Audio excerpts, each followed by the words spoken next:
Is Monday, October 28th. It's right around 7 p.m. and we're gonna get going. Let's see. Is Kelly on? She is. We're gonna go right to our tax classification hearing. Do we have to open the public hearing? Yeah. I always forget how to do this. We don't do it often enough. Is that, where is it? Is it right here? Because this is the motion to vote, but I don't see the motion to move into the public hearing. I think you can just call to open the public hearing for the, I don't like to make these things up because then, no good comes of that. let's see. Okay, so I don't, but I don't have to read the pursuant to MGL Chapter 40, Section 56 and all that good stuff? Good question. Any glasses for this? I just want to do it right, or else Kelly, you'll have to do it all over again next week. Nobody wants you to have to do that twice. Somebody will call and say, Kristen, you did it wrong. And I'm like, yeah, probably. I move to call a public hearing with the notice of presence of a quorum. I move to call public hearing for the FY 2025 tax classification hearing, noting that it is 7:02 p.m. and that we have a quorum. Thanks, Rajan. All right, hit it, Cal. Okay, I do have a presentation that Rajan will be showing. Yep, we'll follow along on our screen. Okay. Bob? Pledge of Allegiance, no. We're doing the hearing first, and then we're going to do the Pledge of Allegiance right after. Thank you.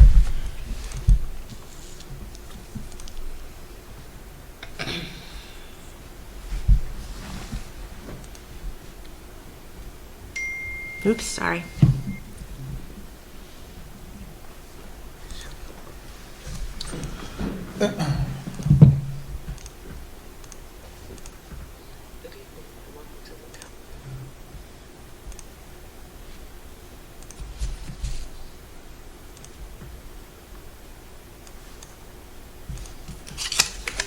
All right, are we good?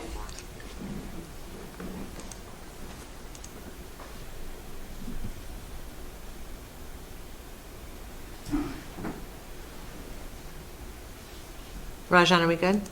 I'm just working on the audio. Oh, I didn't know. I was like, are you telling me I should go or not go? muted or- there? There we go. Yeah. Select Board FY 2025 tax classification hearing. Not yet, Cal. I can. That's recorded. Oh, that's recorded. Okay. I'm like, I hear your voice.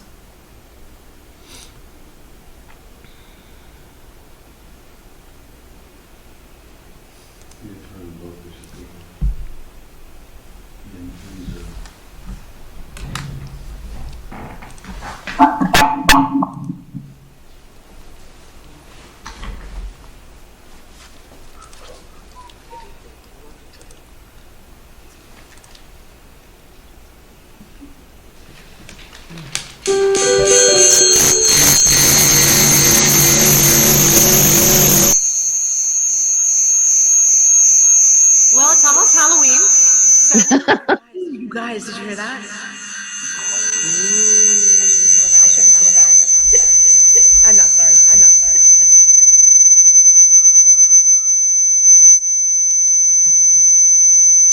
Kelly, how do you feel about talking us through this thing instead of the recording? I can't even hear. Are you there? Can you hear me?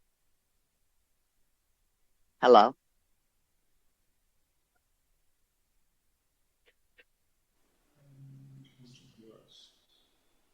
Kelly? Yeah, can you hear me? Yes. Oh, okay. I hear echoing and everything in the background there. I hear echoing and everything in the background there. Oh, that's bad. Oh, that's bad. It's Halloween, that's what we're doing. That's my witch's Halloween, cackle. That's what we're doing. That's my witch's cackle.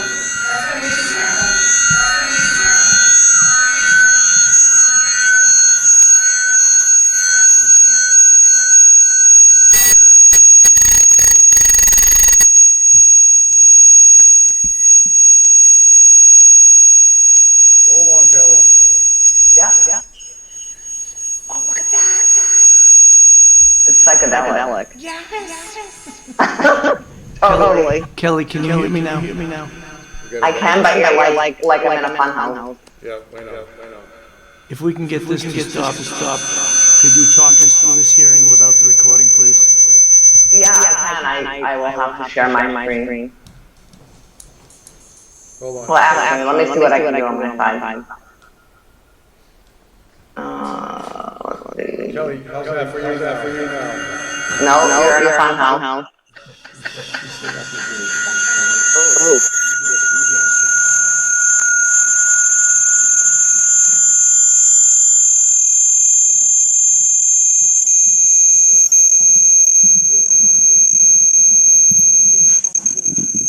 I have it here on mine. If you guys want to let me share.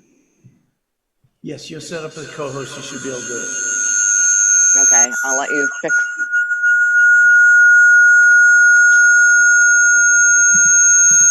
I have it prepared so if that shuts down. And let me just figure out how I'm going to do this again.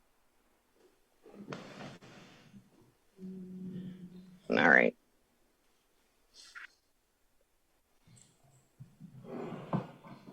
Let me see if I can play it. Can you see it all right? We don't see anything yet. Ooh.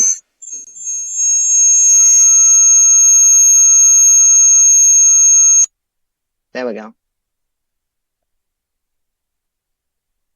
Can you still hear me? We can hear you.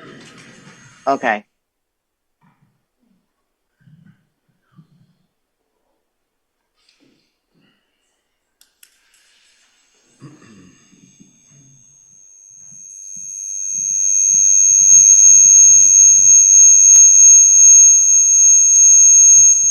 Do you see my screen? Yes. Can you hear us or see us, Kelly?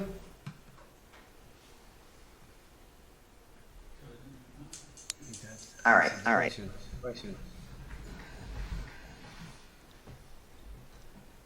You all set on that side? Kelly, can you hear us or see us? I can hear you a little bit, but if you can hear me, I'll see if you can hear that. Go ahead.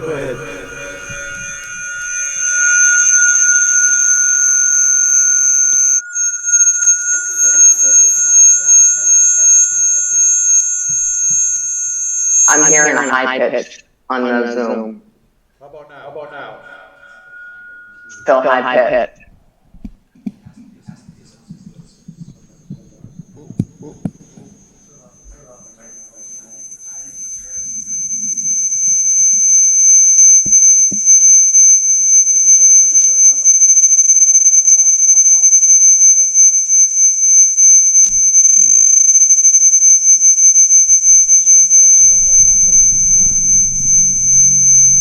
Kelly, how high is your microphone set?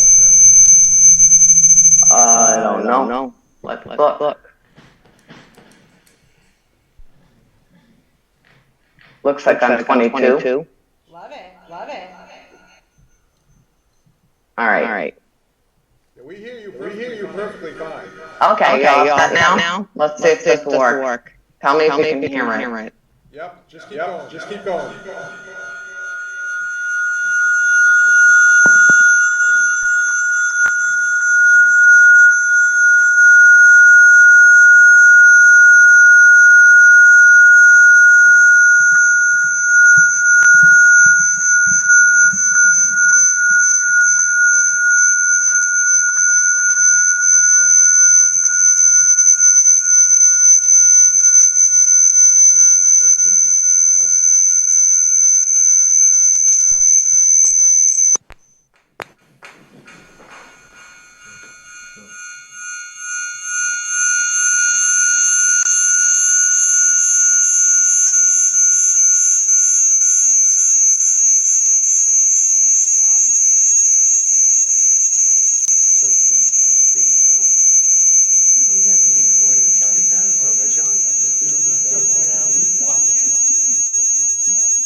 Do we continue the hearing and just do it next time?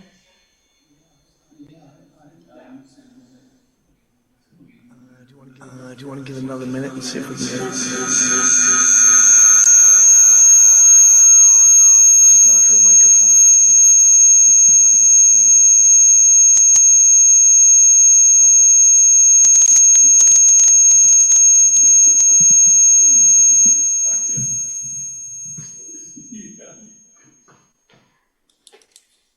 Mike, is that off now?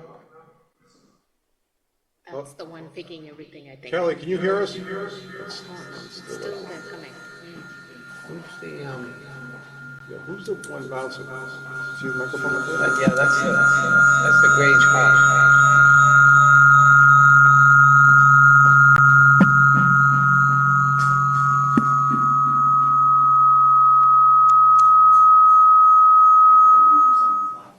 Nope. Better? I still got the echo. It's Kelly doing the presentation.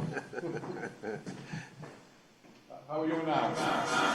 Kelly? Can you hear us, Kelly? We see you going. The microphones are off, I think.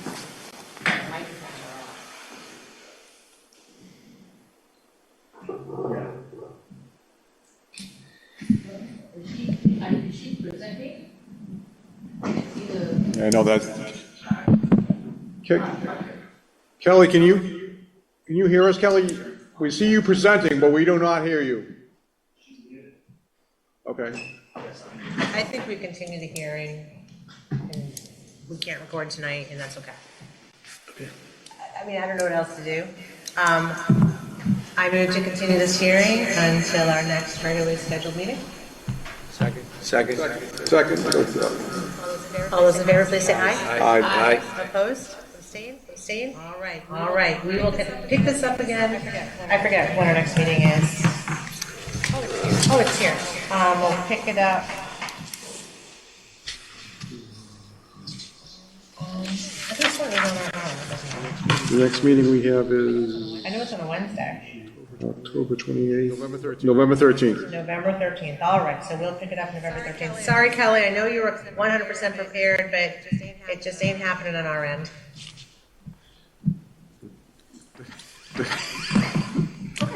Sorry, Kelly. So are we able to continue with our Zoom participation and all that good stuff? I mean, is this what it's going to sound like for the rest of our meeting?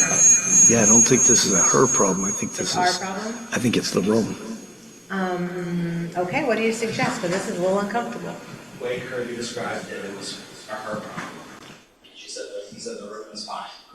Kelly, can you disconnect? Hear us. Can we kick her? What if you just- Yeah, can we kick her out? Disconnect her. We said that with love, Cal. Yes, we did.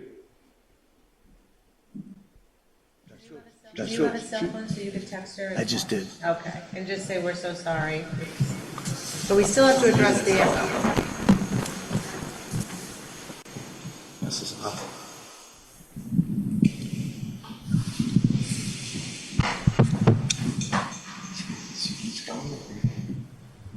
Poor Cal. Test. Maybe that's the presentation. Everyone's muted. It is, yeah, it is.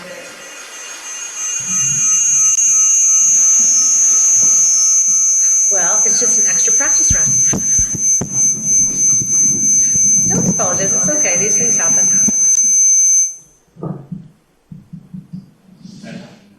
Okay, are we good now? No Right. echo.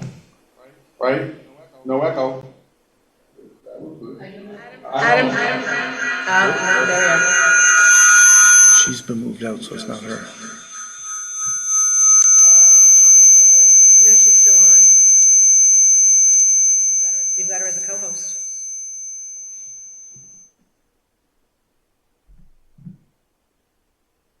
Our housing board meetings are much simpler, aren't they, Al? Yes, they are. This is exactly why we favor in-person meetings. Nothing else. I mean, otherwise you're spending all your time worrying about the technicalities of it. Get nothing done.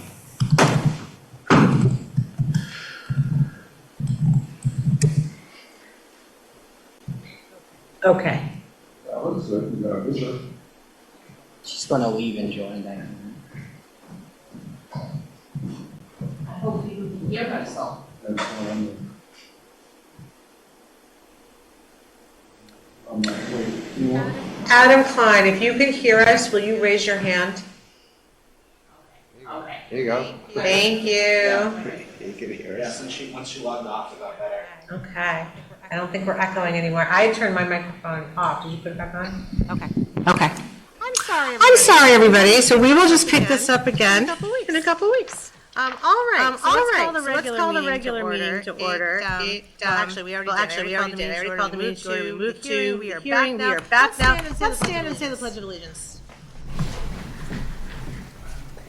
I pledge allegiance to the flag of the United States of America and to the republic for which it stands, one nation, under God, indivisible, with liberty and justice for all. Thank you, everybody. We're a little early for public input, and I'm not sure if we shouldn't wait. Because I. Is there any public input? Anybody here right now have anything for public input?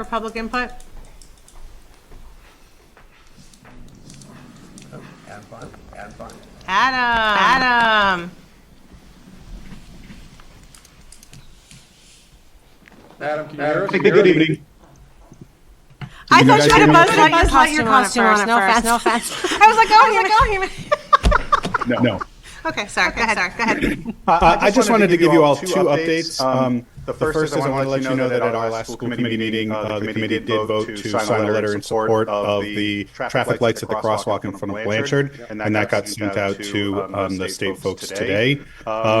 And then the other update I wanted to give you is that the high school today had a visit by Congressman McGovern, who came in celebration of the amazing food services that we have at all of the Acton Boxborough schools. And we got to spend some time with the Congressman, have lunch with him.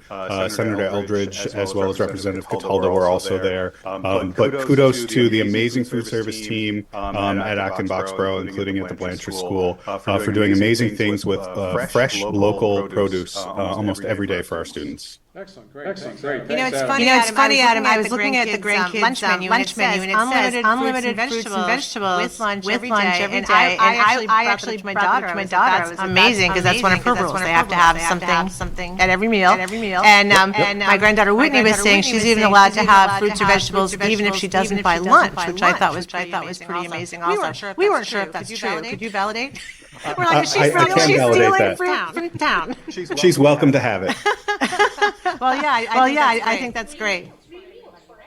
Oh, is that what it is? I don't know. And by the way, yes, every student in the district is eligible for a free lunch and a free breakfast every day. That's supported by the Commonwealth. So there's no cost to the Acton and Boxborough taxpayers for free school lunches and free school breakfasts. Perfect. I didn't know how it worked. You had to scan anything anymore. So I was like, does she need to be counted? At any rate, thank you very much for the fruits and the vegetables and the wonderful meals you guys serve. Thank you. Well, thanks to the food services team.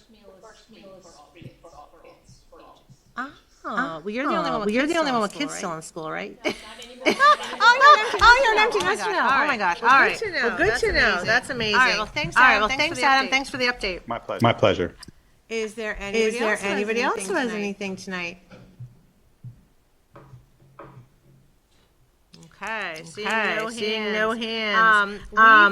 We've got community spotlights tonight on both the housing board and the personnel board. The select board has been inviting boards and commissions to come in, talk a little bit about what they do and what their volunteer needs are. So why don't we, did you guys decide who's going first? Al's going first. Okay, so you got to grab a microphone. Where do I stand? So you can sit. You can grab the microphone and sit with it if you want, Al. You don't have to stand. Do what's comfortable. Right there. Yep. And then Rajan is going to be your Vanna White and move the slides. Ready to say anything, Kate? Okay. All right. Sounds good. All right.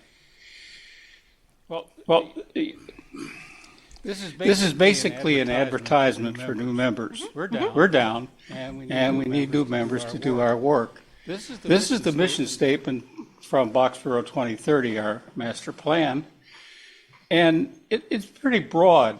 It's a lot more, certainly, than trying to maintain our Boxborough above 10% affordable housing. It's to look at the whole spectrum and simply to make a diverse mix of housing available to lots of people. Next slide. This is sort of the background of it. It was created in 2000. We have 4 members: Diane Friedman, Corrine Stevens, Ron Vogel, and me. Lately, there have been a lot of turnover. People have moved out of town. Others have quit to write a book. All kinds of stuff. Anywhere we're down to 4 members, typically we have 5 to 7 members. The members are appointed by the select board. It's staggered, but the length of the term is something like 3 years. In fact, it's 3 years. We meet every month. The meetings are in person and in town hall. I try to keep our meetings short. I'm one of those people that believe that any meeting over 2 hours usually gets you into diminished returns territory. So Let that be a lesson to us. So, typically the meeting length are 1.5 hours. And I would say altogether, members spend maybe 5 hours per month on their activities. There's other things they do offline. For example, one of our members is Corrine, is working with Rajan to update the website, keep the website updated. Next slide. This is a list of our primary activities. We created and currently manage the Boxborough Rental Assistance Program. We developed this a long time ago, about at least 10 years ago. And what it does is it provides monthly rental assistance to needy households. Typically, it provides $250 a month to households, and it's done a lot of good. We currently help 14 households, and this year we're increasing the amount. It's been $250 a month for a long time. It does a surprising amount of good, but it hasn't kept up with inflation. So we're going to increase it to roughly $500, depending on the rent. And it's gotten to be such a size that we plan to phase it out at the 2026 ATM and try to ask for line item funding for it. It has been funded primarily from CPA funds, Community Preservation Act funds, some from the ARPA program. But we're going to try to make it a line item budget. Now, we monitor 2 developments and several condos in Boxborough. The 2 developments, Summerfields and Boxborough Meadows, are home ownership developments. They're getting old. They're about 20 or 25 years old. So we've launched a program to maintain them. I mean, when a home gets that old, it needs maintenance. So we call it the HOPE program, and we plan to just be proactive about it, try to keep those units up, otherwise we'll lose them.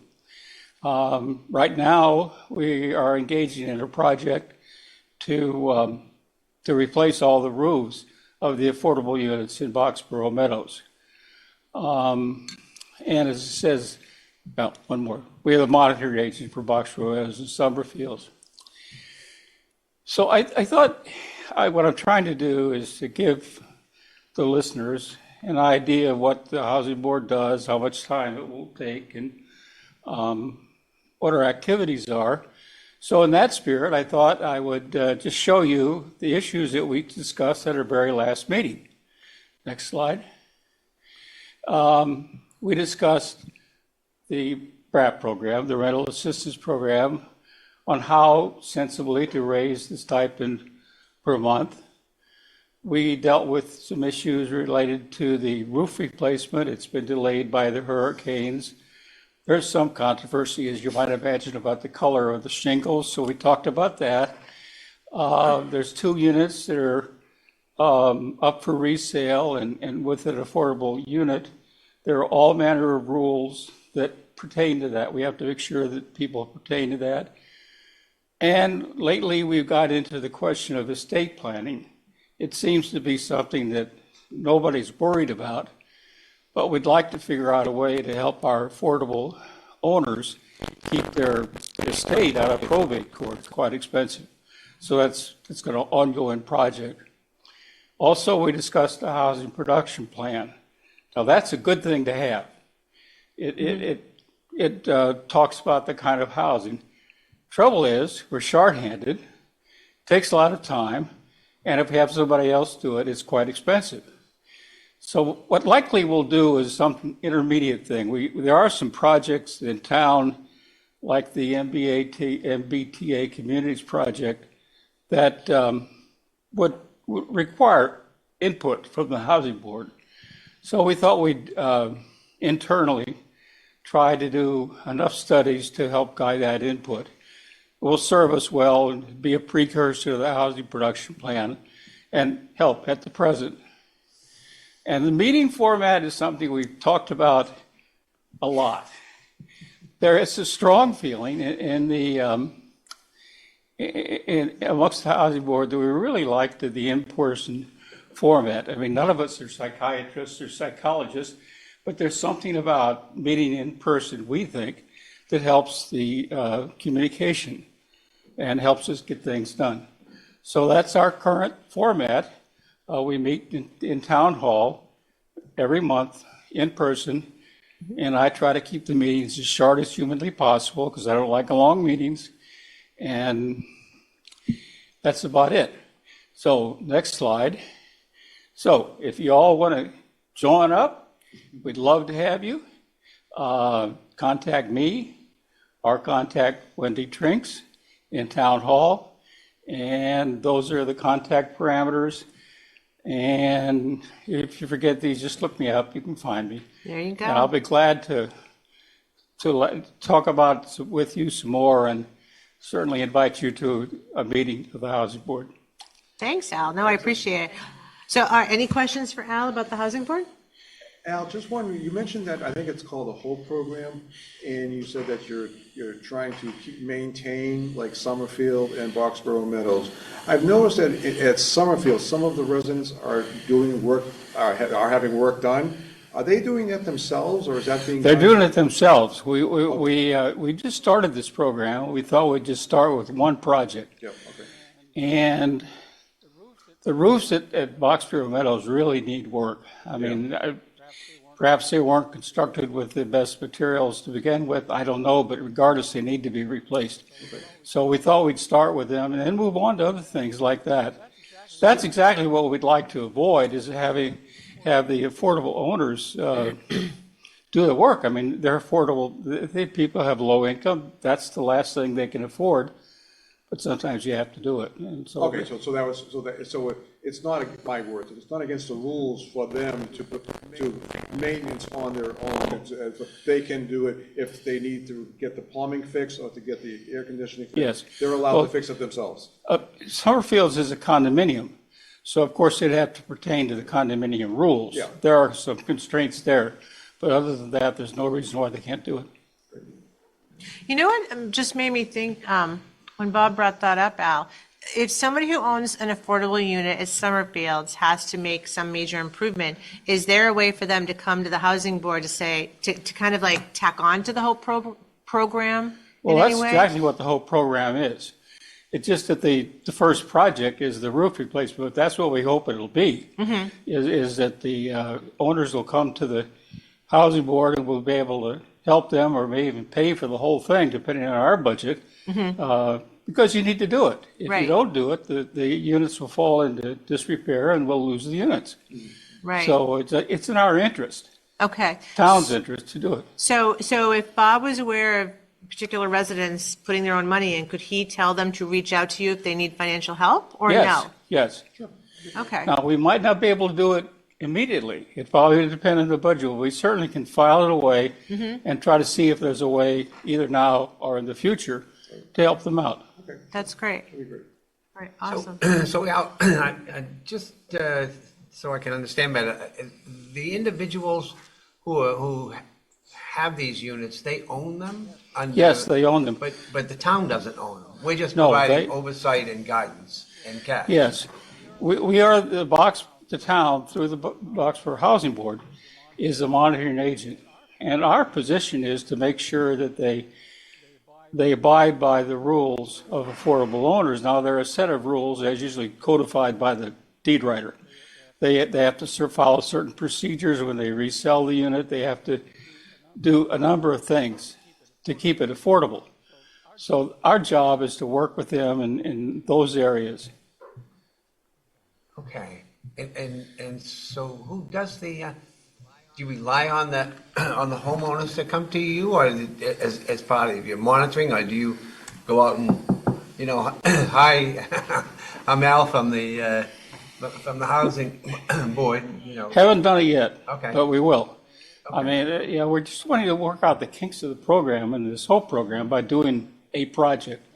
Then our plan is to publicize it and let them come to us. Now, I'm not saying we can afford all the things that need to be done, but we'll do our best. Right, right. That's great. That's good. Okay. So what's the total number of units? You got two, you have condos out over on Codman Hill? We don't monitor all the condos in Boxborough. Okay. I think the number of units that we monitor is something like 4, I think. Oh, okay. But in all, I mean, in terms of what counts to our subsidized housing inventory, which is the inventory that determines what fraction of units we have is affordable, things like Paddock Estates account, which we do not monitor. Yep. Okay. Okay. All right, well, we will definitely beat the tom-toms and look for new volunteers for the housing board and Well, keep I'd this love it good if work you'd start. going. Yeah, let's keep this work going.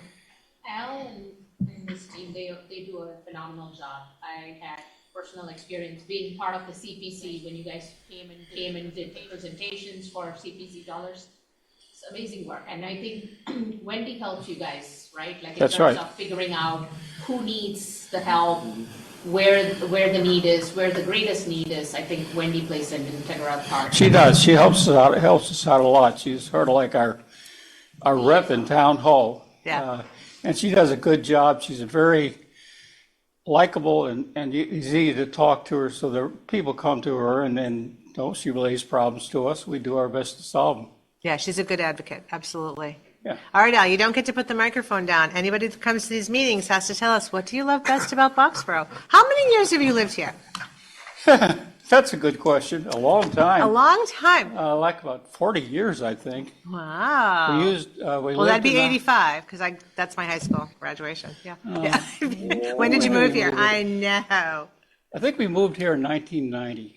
Okay. No, wait a minute. I was living here in 1985. I lived in Applewood. Uh-huh. Then we bought a house in Hill Road, lived there for 33 years, downsized. This is not anything I would wish on anybody.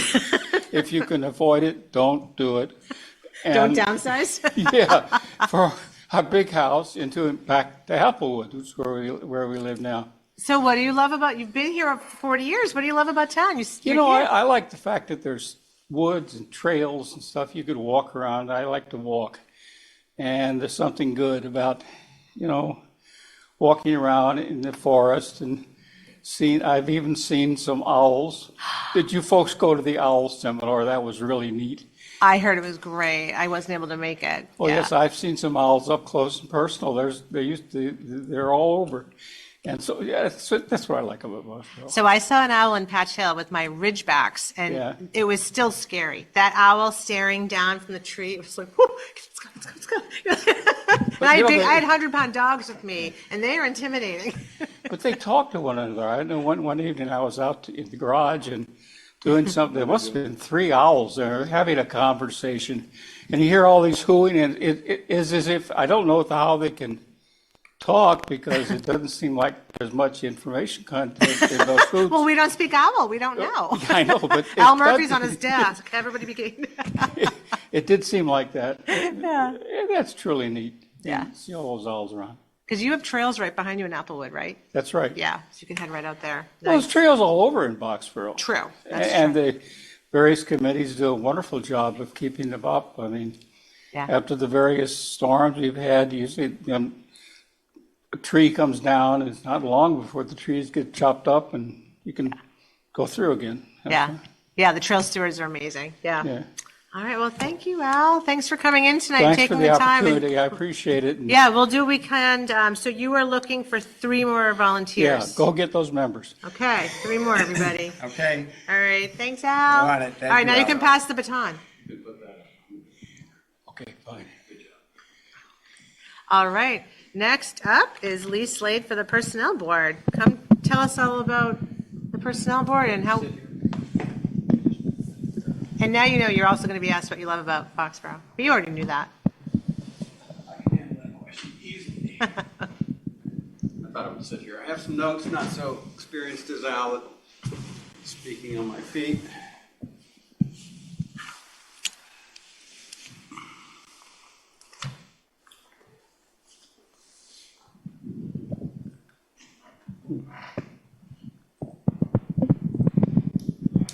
Is this on? It's not very. Hi. Okay. Perfect. Thank you.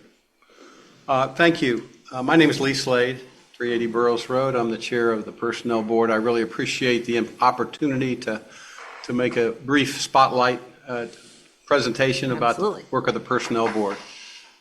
There are about 125 regular employees and another 70 intermittent and seasonal employees of the town.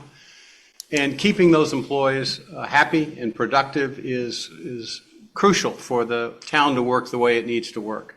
And the Personnel Board has an important role in helping make that happen, and that's what I'd like to talk to you about for a few minutes today. We are also hoping to interest a few residents in service on the board. We have been working with 4 board members now for the last 3 years, and it should be a 5-person board appointed by the Select Board for 3-year terms.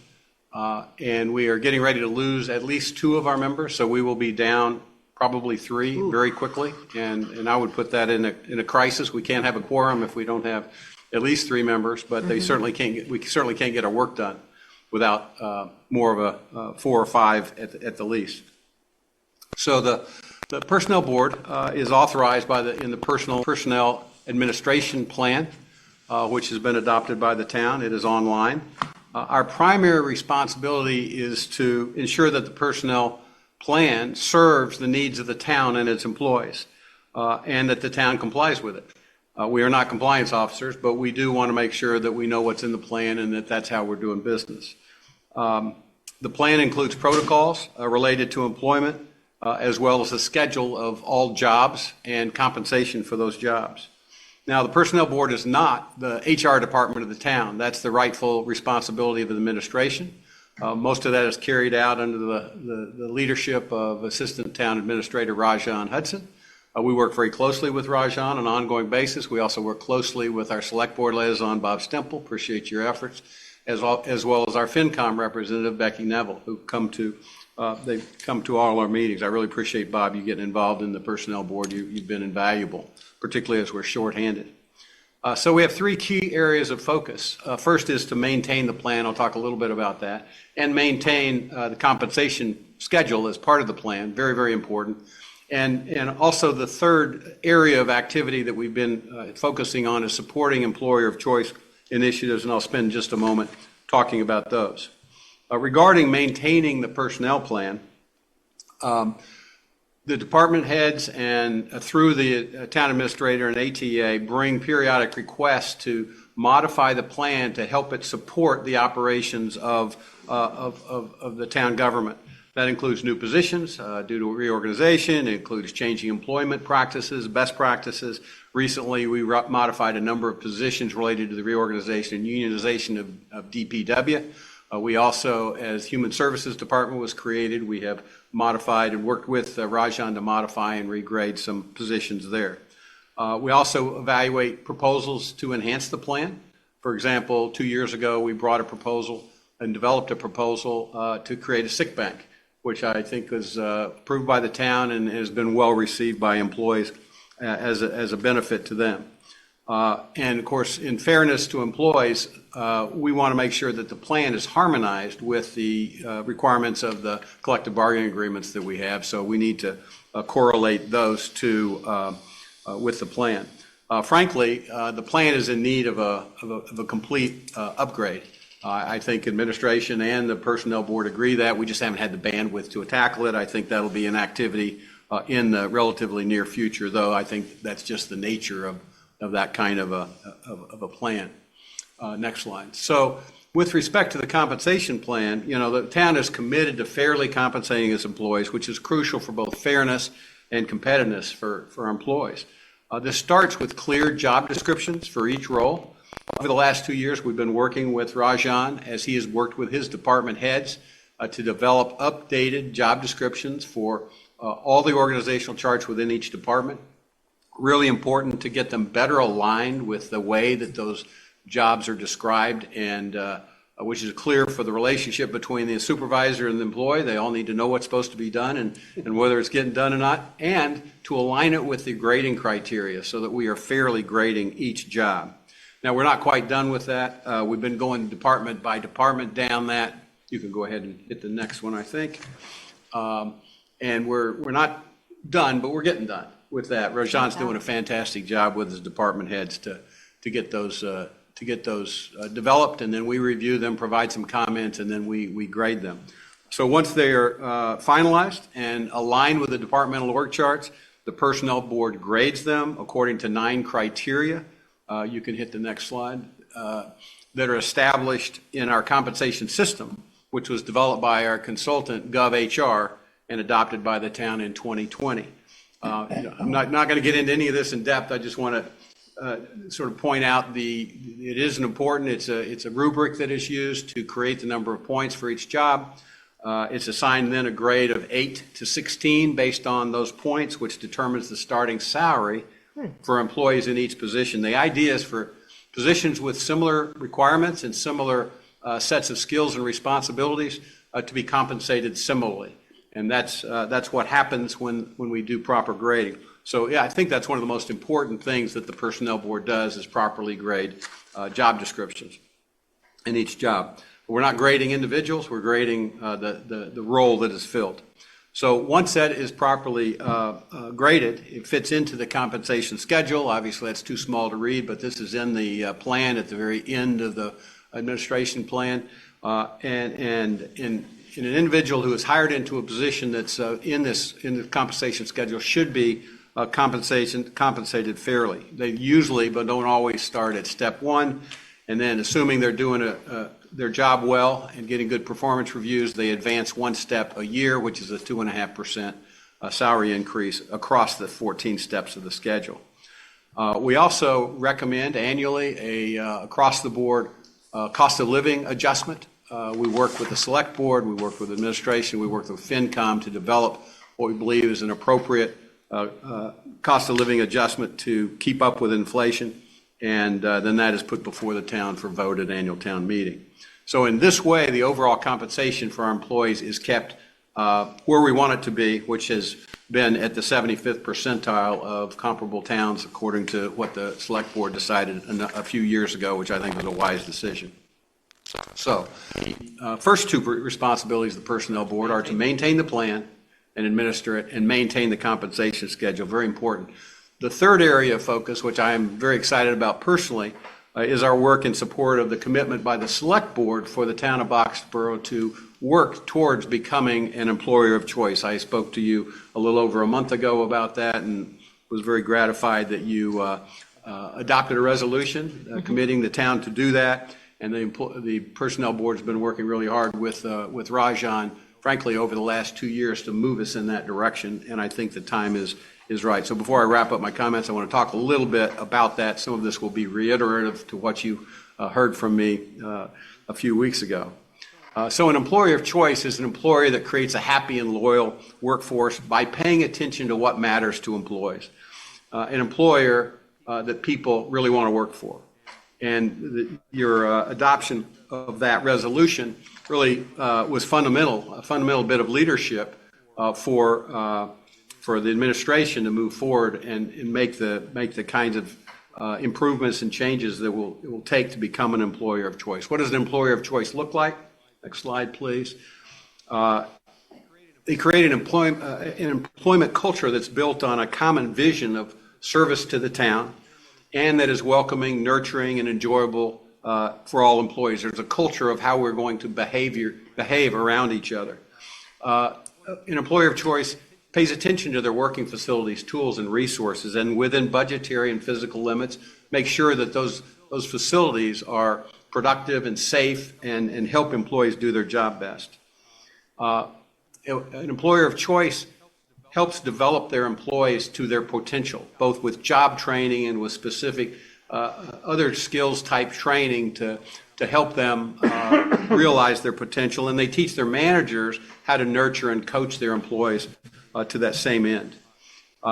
Employer of choice, the leaders and supervisors find ways to celebrate their employees, to pat them on the back. Most employees respond very well to a little bit of encouragement every now and then. I know Mike and Rajan are doing a great job of that. That's also a very inexpensive way to help build a team.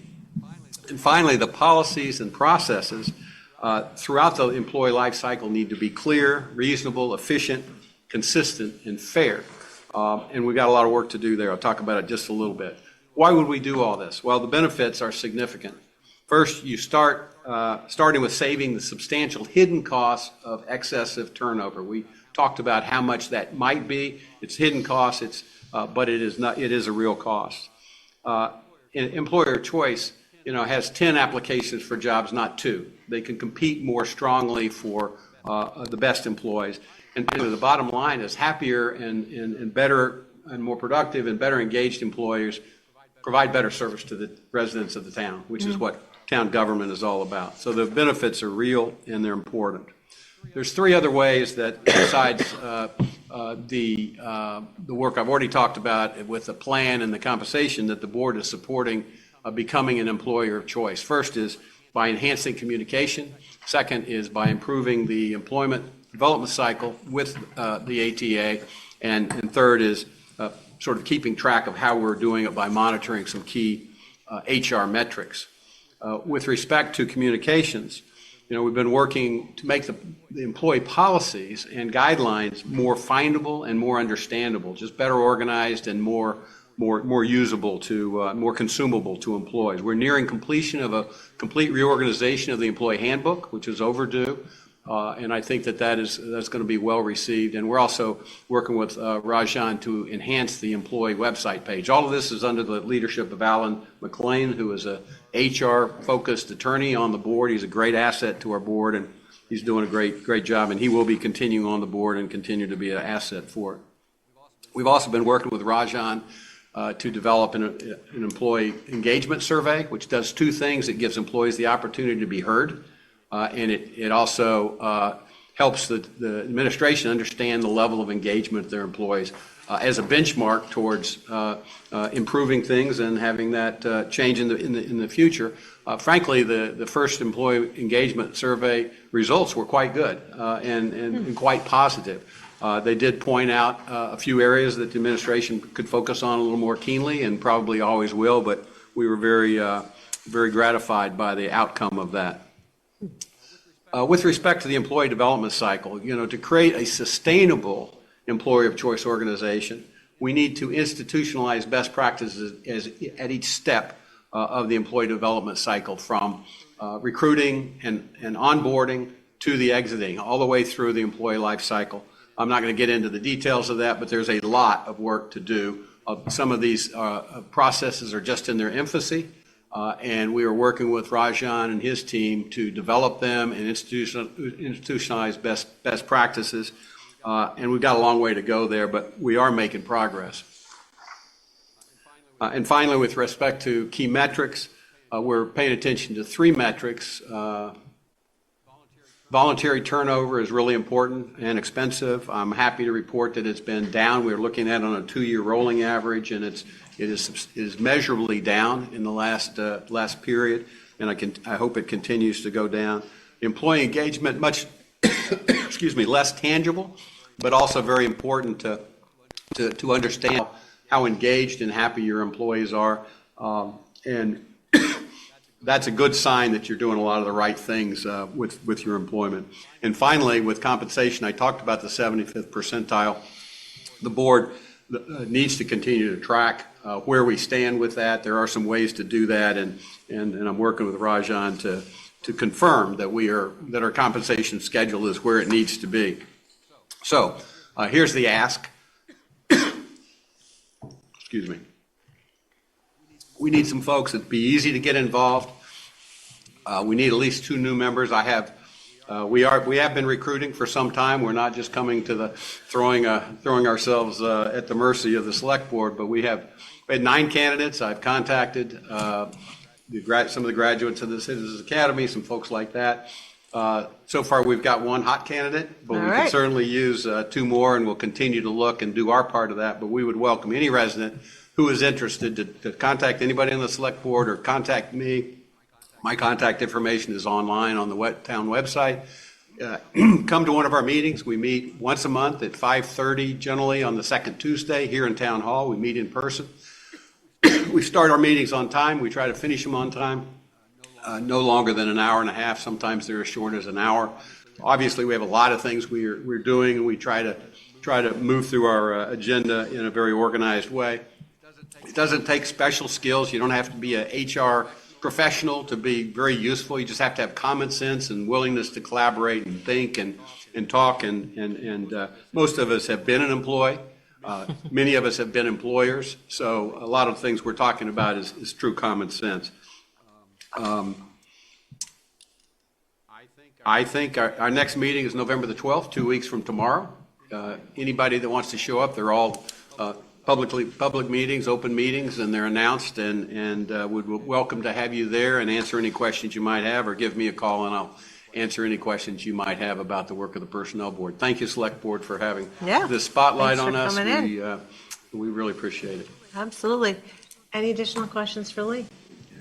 I just want to say that's an incredible amount of work, and we really appreciate what you and Al's team as well are doing for the town. Oh, we couldn't manage everything that we do without all of our volunteers. I mean, these are 2 key boards right here. Very, very much appreciated. And Rajan, your name came up about 1,000 times, so thank you for the collaboration and being their in-house person. So, all right. So Lee, what's your favorite thing about Boxborough? I got 3 things I really like. 3 things. All right. And I'm a new resident, relatively new resident. I moved here in. Bought a house in June of 2018 and moved here Labor Day of 2018. And I very quickly was not sucked in, but encouraged to become involved, and I really enjoyed it. I know I've really enjoyed it. That's one thing, is I love this town form of government at the scale where people can make a difference. It is amazing how this town runs. Like Al, we're hikers. We've done many of the trails around here in the conservation land with our dogs, and we just love it. We walked Patch today, and we will do it again tomorrow, I'm sure. And that's fantastic. And the people here are really, really nice people. We've met a lot of nice people. We're going to be leaving Boxborough, our adopted Boxborough, soon, very soon, to go back to Texas. That's where my family is. That's where my kids are, my grandkids. Can't apologize for that, but I will leave with mixed emotions. We're going to miss you guys. Definitely. And again, thank you so much. But that also shows new residents can jump right in. You don't have to be a lifer to volunteer in Boxborough.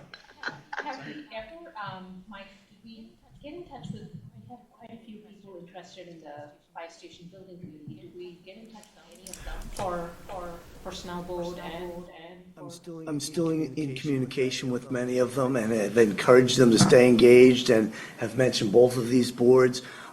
There was a person in my office this afternoon who I had a great conversation with, and this person has been involved in town on many levels, and I encouraged this person to tune into this meeting. I believe she is, and maybe she'll be checking out your meeting. I hope she does, because I think she'll be a valuable asset to the personnel board. Thank you. Perfect, Mike. Thank you.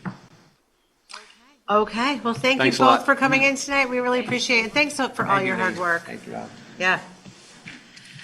Okay, so does anybody from the public have anything they want to, I mean, we just learned about 2 committees. Anyone have anything they want to add? I don't see any hands. Okay. Kristen, Yes. do you want to try and see if we can do the public hearing again? Kelly is back on. I think we could probably do it in 10 minutes or so, just because we could do it if we get back on the November 13th, but it'll be very tight. Okay. So if it's possible to do it successfully tonight, I think it may be to our advantage. Sure, we are actually, it's 8 o'clock, so yeah, we've got 15 minutes to our next appointment, so, sure. Do we want to address these, the police before jumping into that, or since they're here? Whatever you like. They like to listen to us. Don't you want to hear about the tax classification?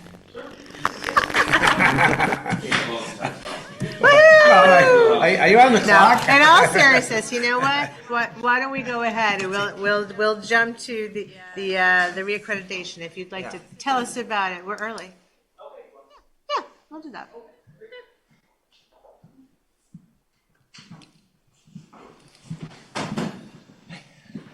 I know that word doesn't roll off the tongue. Reaccreditation. Accreditation. You say it. Accreditation. Okay, thank you. Reaccreditation. No. Chief, just make sure that mic is on. There should be a switch on the side, it should be up. I think it's on. It might have been on, but we just want to make sure. Is that on? Is that on? We're sound gonna like say- it. We're going to say yes. Okay.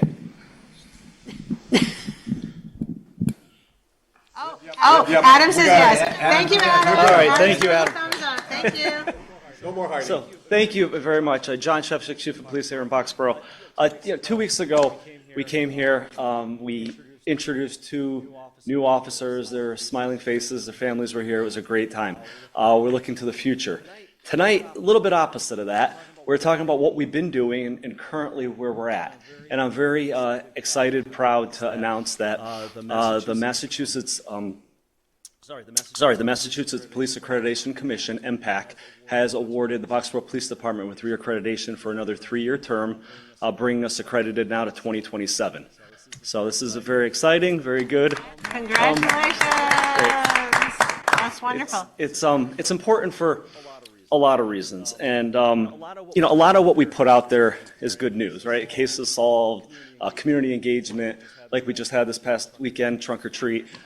Accreditation's a little bit different because it's not about self-promotion, you're promoting your organization, which is all great, but it's outsiders who have no vested interest in Boxborough. They have no connections to Boxborough. They come in and they ensure that you're following best practices, your policies are up to date, and they're ensuring that you're keeping your department to the highest standards possible that you can.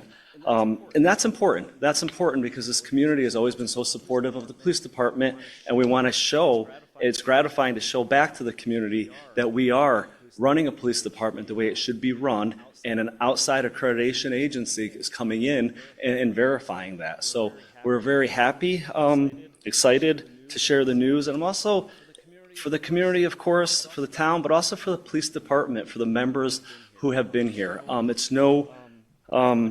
going to have Sergeant Wallach, who's the accreditation manager, talk in a few seconds a little bit more in depth about the accreditation process. But it's no secret that there's been a lot of turnover, some changes in the department in the last couple of years. And a lot of the supervisors, a lot of the senior officers and supervisors really kept this department together through that tough time. When it comes to accreditation, I can't say enough about what Sergeant Bawlick did. He was accreditation manager, and not just over the past 6 months during this process, but the past 3 years, making sure policies were kept up to date. We were keeping in line with the Massachusetts, the police reform bill, the new police reform bill that came through the state, and he did a terrific job. He is an asset to the department, and he's an asset to the town of Boxborough. So he's going to talk a little bit about the accreditation process in detail. Chief, just one quick question before you get. I know you said the new accreditation is good for 3 years. What was the old accreditation? Was it 3 years? 3 years. 3 years. The last time we got accredited was 2021, and that lasted till 2024. So we were up in 2024, and now for another 3-year term. They're always 3-year terms. Great, thank you. Thank you, Chief. Good evening, everybody. Good to see you. I saw a couple of you earlier on my shift when I was driving around. Thank you again for having me. Accreditation in Massachusetts is set up. It dictates pretty much everything we do as a police organization, and it's our guarantee and promise to produce the best practices of the policing profession. So I took over for Lieutenant O'Brien, who retired a couple of years ago. He did a great job. He originally got us accredited back in 2018. He was a whiz at this stuff. I learned so much from him, so I have to acknowledge what he's done to get the basis down. We were already pretty squared away when I took over. Accreditation, again, dictates everything we do, how our station's set up, how the cells are set up, how the cruisers are set up. There's all sorts of policies and procedures that we need to follow. So, again, Lieutenant O'Brien really set that platform, and we had a good base to start on. The issue, or what made it more difficult this time, is that the accreditation changed standards from the 5th edition to the 6th edition. So there are a lot of changes in policies and procedures, like the Chief mentioned, the criminal justice reform. We now got body cameras, tasers. There are a lot of different changes to each policy and standard. So it's set up in chapters. There's 80-something chapters, and each chapter has standards. There are 270 mandatory standards that each department has to meet. We met all those standards, the mandatory standards, and then there's another 140 optional standards where you need to meet like 65% of them. And we had, I believe, 70. We needed 65 standards. I think we were at 70 of the optional. So we met all the standards, the mandatory and the optional. We had very few issues with the accreditation. So it's a long process. Like the Chief said, we have to do maintenance for records for firearms, tasers, training. There's all sorts of paperwork that goes along. So although I am the manager, this was definitely a team effort. The Chief did a lot of work, Lieutenant Patriarca, Sergeant Pelly, the other supervisors, and the other patrolmen, Liz, the admin secretary, huge help, because again, it dictates everything. Physicals, psychological exams, everything to make sure that our officers are producing the best they are and they're healthy and ready to perform their duties. So those officers, admin assistants, Brenda, the admin assistant, they were huge help. They helped all sorts of documentation together, and it was a pretty flawless effort. So the way it works is you get everything set up. You do a self-assessment, which I had help with, officers internally, and then you do a mock assessment. So I had Detective Mahoney from Acton PD and Sergeant Scola from Littleton PD. They were a great help. They came over, they did our mock assessment for us, gave me tips and advice, little things that we need to fix and get ready to go for our assessment. They also helped me with policies and the way Littleton and Acton do things, so they were a huge help. Again, I'd be remiss if I didn't mention them as well. So they were a great asset to me and our PD. And then we have an assessment, the actual assessment where they have facilitators come in. We had facilitators from Lowell PD, Babson College PD. What else do we have, Chief? It was Lowell, Babson, Lawrence, the lieutenant from Lawrence PD, and a sergeant from Lunenburg PD. They were our assessors. And then we had a facilitator come in. It was a retired Acton sergeant, Sergeant Rensselaer. He came over. He was the facilitator. He oversaw the whole process. The assessors check all our policies. They check the station. They check the cruisers. They make sure everything is set up the way we have it in our policies. And again, because of the help I had, it went flawlessly. We had very little issues. There was some maintenance stuff that we had to work on after the fact, but very minimal stuff, very smooth process. So again, as the Chief said, we're proud. It went very well, probably as good as we could hope. So again, I'm glad that we can stay up here and say that we are accredited, we're getting reaccredited, and we're serving the community the best we can. Amazing. Tell me about Babson. I totally get you've got two cities. You've got Lunenburg, which is slightly larger than us. How does Babson get involved? It's the police department. So the Babson PD was I believe it was Babson PD. He was a higher ranking officer, maybe a deputy chief. But he was an assessor. He was retired from a PD, went to the college. And there's all sorts of all college PDs that want to be accredited follow the same rules. So I'm also an assessor, so I'll go to other agencies. I've helped UMass Boston.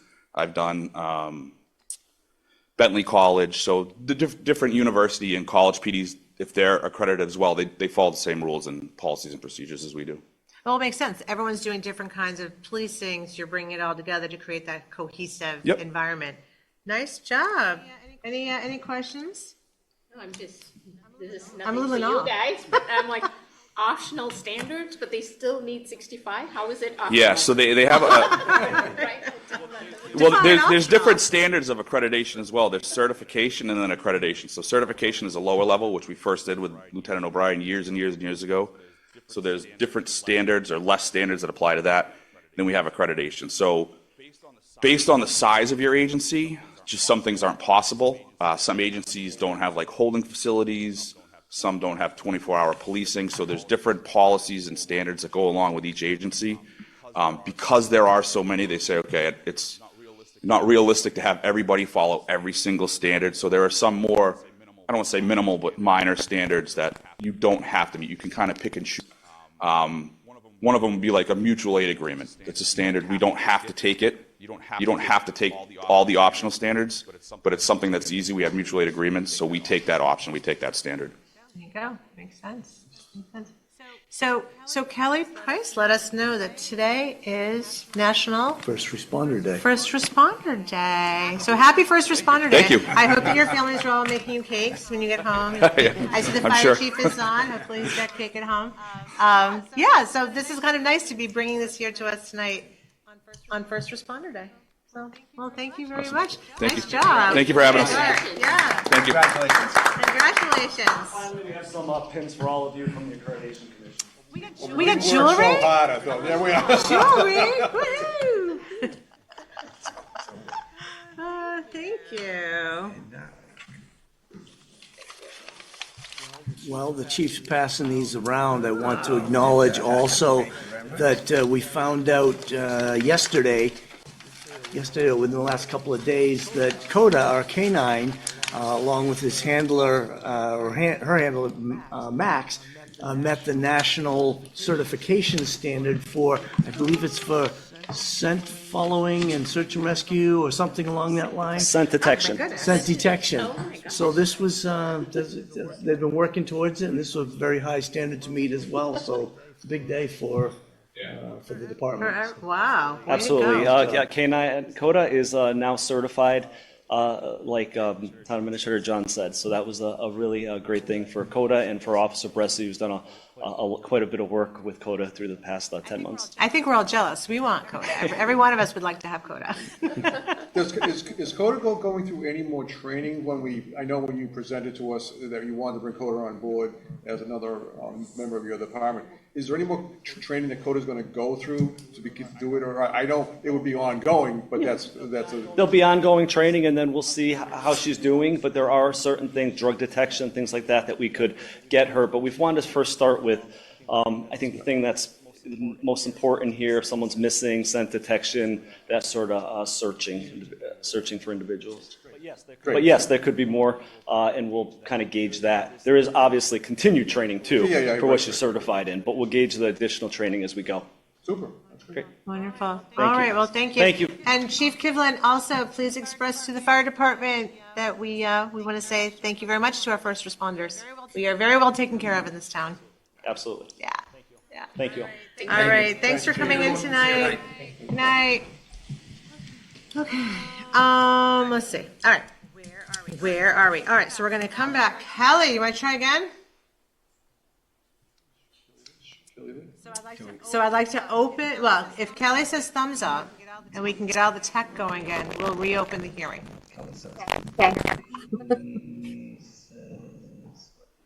I'm here. For those of you that weren't here earlier, we had Look at this. we had a little thing going, but it looks like we're back. Okay, shall I reopen the hearing? Well, I continued it. Yes, so I'd like to reopen the public hearing so that we can learn more about the FY 2025 tax classification. Is there a second? Second. All those in favor of reopening the hearing, please say aye. Aye. Opposed? Abstained. All right, Cal, go. Okay, so now Let's see. Do I need to share my screen, Rajan, or? She's unmuted. Is your microphone on, Kelly? Yeah, it was. Hold on. No, We see your mouth moving. we can't hear you, Kelly. We can't hear Can you hear us? I can hear Kelly on Zoom. Can you hear me now? Oh, she can hear her in So Zoom? Kelly, so the Zoomers can hear you, but we can't. Okay, how about now? Oh, a little better. Yep, I'm getting, yep, I just Say couldn't. something. Let's see if we Hello? can hear you. Let me change out this for a quick. See if this works.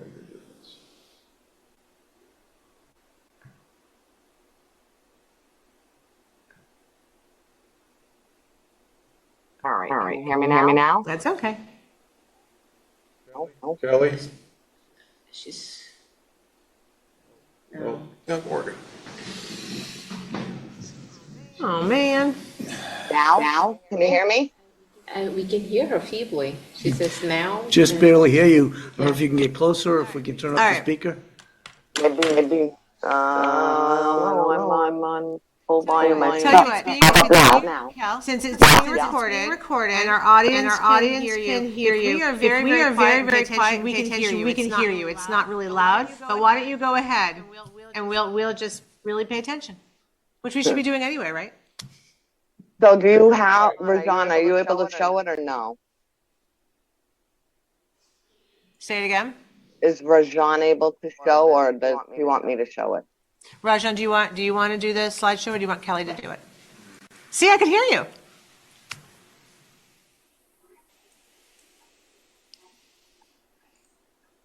Okay. So,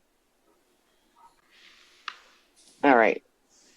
Well, of course, I'll just start. Good evening and welcome to the Town of Boxborough Select Board FY 2025 Tax Classification Hearing. This was prepared for the Boxborough Select Board.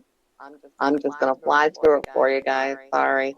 According to Massachusetts law, Chapter 40, Section 56, and prior to the mailing of the third quarter tax bills, the Select Board must hold a public hearing to determine the percentage of the town's property tax levy to be borne by each major property class. In this presentation, you will see the steps in completing the classification hearing, information about the levy and property assessments, and the assessor's recommendations to the Select Board. There are three steps in setting the tax rate. One is the pre-classification hearing, which is where the determination of property tax levy is done throughout the budget process and ending with the town meeting vote on said budget. The determination of assessed valuations, which is determined by the fair cash value of 2 full previous calendar year sales, tabulation of assessed valuations by class. Step 2 is the classification hearing. That's what we're doing this evening, or at least attempting to. The Select Board determines the tax shift option. The Select Board to vote a tax shift factor, which is determining whether you're going to have a single rate or shift the tax burden to a split tax rate. And 3, a post-classification hearing. The town clerk will certify this motion and vote made by the Select Board this evening in regard to the shift factor. The assessor will submit that to the DOR, and then the assessor will check with the other financial departments that have completed their portion of the recap and submit to DOR for their review. The assessor will then hear from DOR whether or not they have made any changes, and if any, they will approve the tax rate, and now it has a set tax rate. Let's see. The next slide, if you can get there, that's fine. If you can't, that's fine. There's some terminology, and I'll just read it, Rajan, that's okay. Levy is some of the terminology you hear this evening, which is levy, levy ceiling, new growth, levy limit, maximum allowable levy. And 1T, next slide. We'll crawl through this. Oh, one too many. Yep, right there. 2022 and 2023 single-family sales activity in Boxborough. This is the MLS, or multiple listing services statistics. Here, that's what the 2022 and 2023 comparisons look like. Next slide. the fiscal year 2025 levy limit calculations. Here you'll see the fiscal year 2024 levy limit is 26,290,419 plus any amended new growth, which was 0, times 2.5 will equal the levy increase allowed under Prop 2.5, which is 657,260. New growth revenue of 384,115 is property taxes derived from newly taxable properties like new construction, additions, renovations, subdivisions, and personal property. Fiscal year 2025 Proposition 2.5 overrides is 0. Excluded debt to repay bonds is 885,070, and the capital exclusions is 0. We add all the mentioned numbers above, and the result for the fiscal year 2025 levy limit is 27,331,698. The levy ceiling is 44,377,311, which is the total full cash value of the taxable real and personal property, which equals 1,661,556,766 times 2.5%. You subtract the levy to be raised, which has been an estimated 26,290,000 from the FY 2025 levy limit. That will give us an excess levy capacity of 1,041,698. Next slide, Rashawn, please.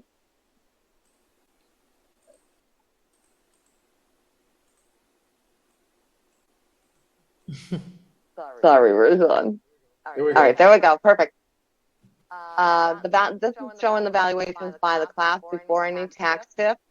This is pretty similar to last year. We have decreased in our CIP, which is a commercial, industrial, and personal property percentage. We show a decrease and a slight increase on the residential. However, we still fall within the percentage of 82 and 17%. And let's see. Below that, your valuations by class, you'll see the commercial levy, industrial levy, personal property levy breakout for 2025 and years preceding.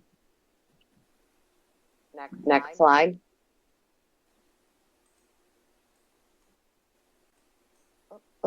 Yep, right there. So here we'll show you a potential shift. This is showing you minimal changes in estimates for a CIP of 1.0, 1.25, and 1.5.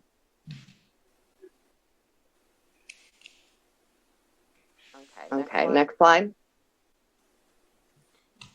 When contemplating shifting the tax burden, municipalities must decide whether to tax all the classes of property at their full and fair cash value of the levy, pardon me, which results in a single tax rate, or to reduce the share of the tax levy paid by the residential open space property owners and shift those taxes to the commercial, industrial, and property taxpayers, which will result in a split rate. Next slide.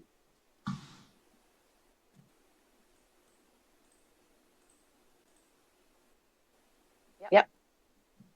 The following goes into creating the tax rate: total taxable real estate and personal property, town meeting appropriations, state aid, town revenues, expenditures, new growth, debt exclusions, and overrides. The tax rate is derived from a simple mathematical equation involving the total value of the community as certified by the Department of Revenue and the total amount of the levy as required through the vote of the community at annual town meeting held back in May 2024.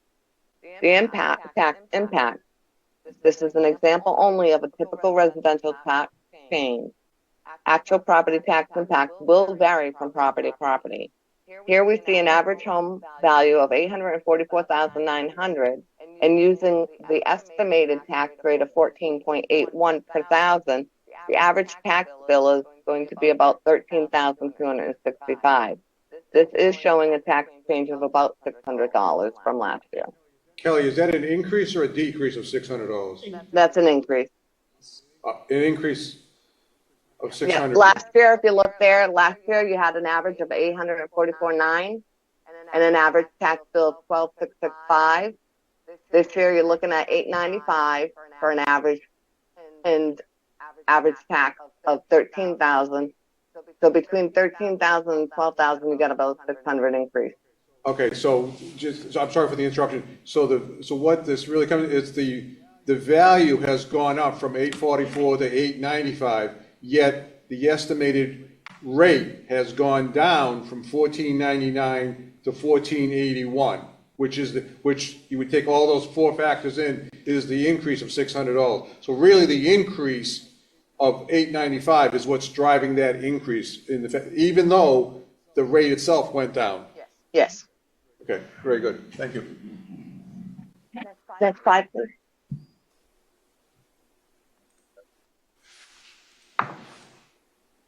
This here will show you an average single family tax bill from 2015 to 2025. This is how we've been slowly on a steady increase, as you can see.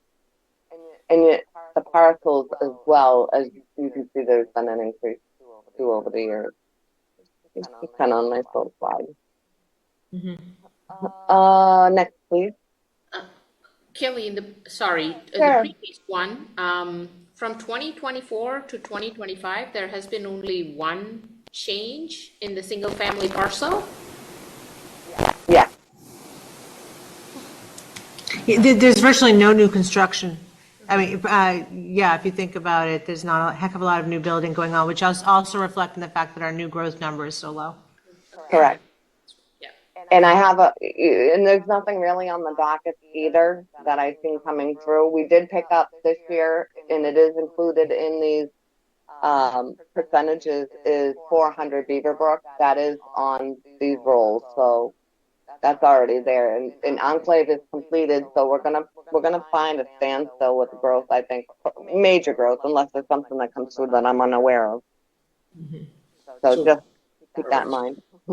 So single family, okay, I'm glad she mentioned that, because, okay, so single family house is there a new single family home being built in Boxborough? Depot Road. It's under agreement. They'll pay taxes soon. No. I'm just trying to understand what the 1219 is. We had one new home built in Boxford this year on Depot Road. We had one new, okay, so that's because of the difference between 1219 and 1218. Yep, and the two on Priest Lane was the difference between 2023 and 2024. So I can understand what the 1219, that's 1,219 single homes that we have in Boxborough. Yeah. Got it? Yep, you got it. Okay. Okay, next. We okay to go on? Yeah. All right, perfect. Single versus split tax rates. This is what the hearing's all about. A factor one is the selection of a single tax rate. This means that all four property taxes will pay the same tax rate. This is the recommendation of the assessor. Factor of less than one, the law allows the option to shift the tax burden among the classes by reducing the share of the tax levy paid by the residential property owners and shift or increase those taxes to the commercial, industrial, personal property taxpayers through the adoption of a residential factor of less than one. A factor greater than one, conversely, factor greater than one may be adopted, which would have the opposite effect, reducing the share of tax levy paid by the commercial, industrial, and personal property, and shifting or increasing those to the taxpayers, taxes on the residential property owners. Note, the total amount that can be raised in taxes stays the same, whether there is a single or a split rate. A split rate does not raise more revenue. People think all the time that that's going to raise more revenue. It does not. It just simply shifts the tax burden among the taxpayers. Next slide.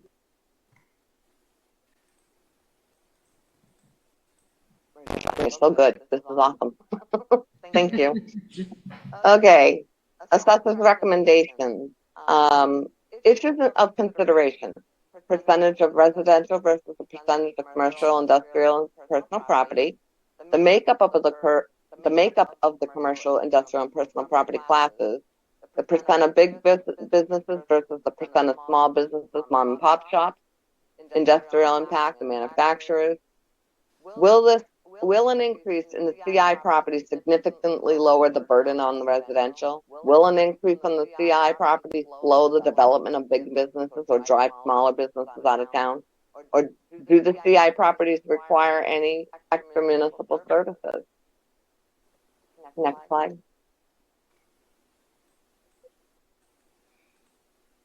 In here is the proposed motion, voting a tax factor.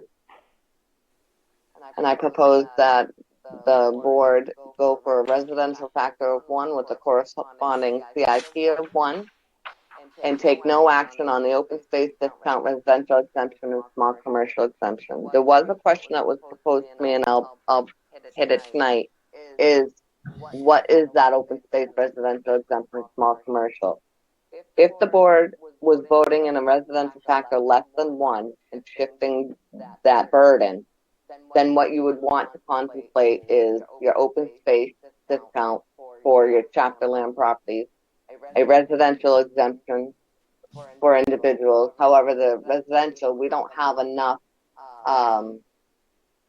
second homes here or resorts here and things like that that would take that burden off the residential that have a lower income.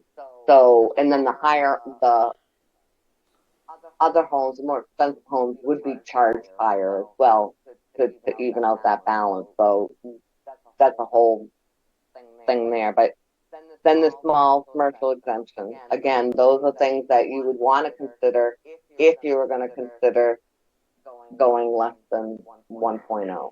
But my recommendation is sticking with the single tax rate. Okay, so what we'll do is we're going to open it to the board for any questions and discussion, then we'll open it to the public, and then we'll make a motion. Any, I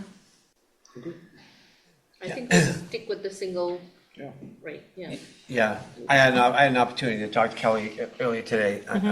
I agree with her recommendation, so I'm prepared to move on that. All right. Anybody from the public have any questions or comments for Kelly? Raise your hand, please.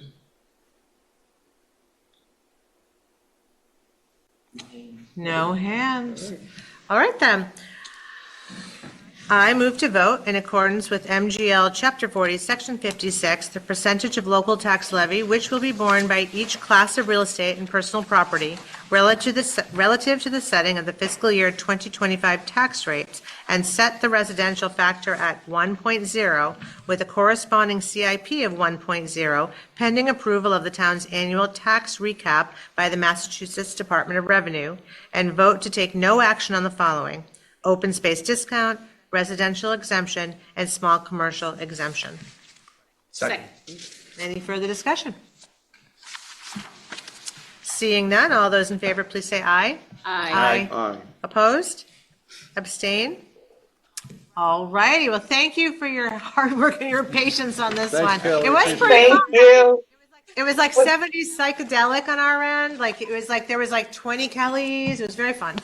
I heard Mike asking if I wanted to just try it myself, and I couldn't even hear myself through this. I'm like, oh my goodness.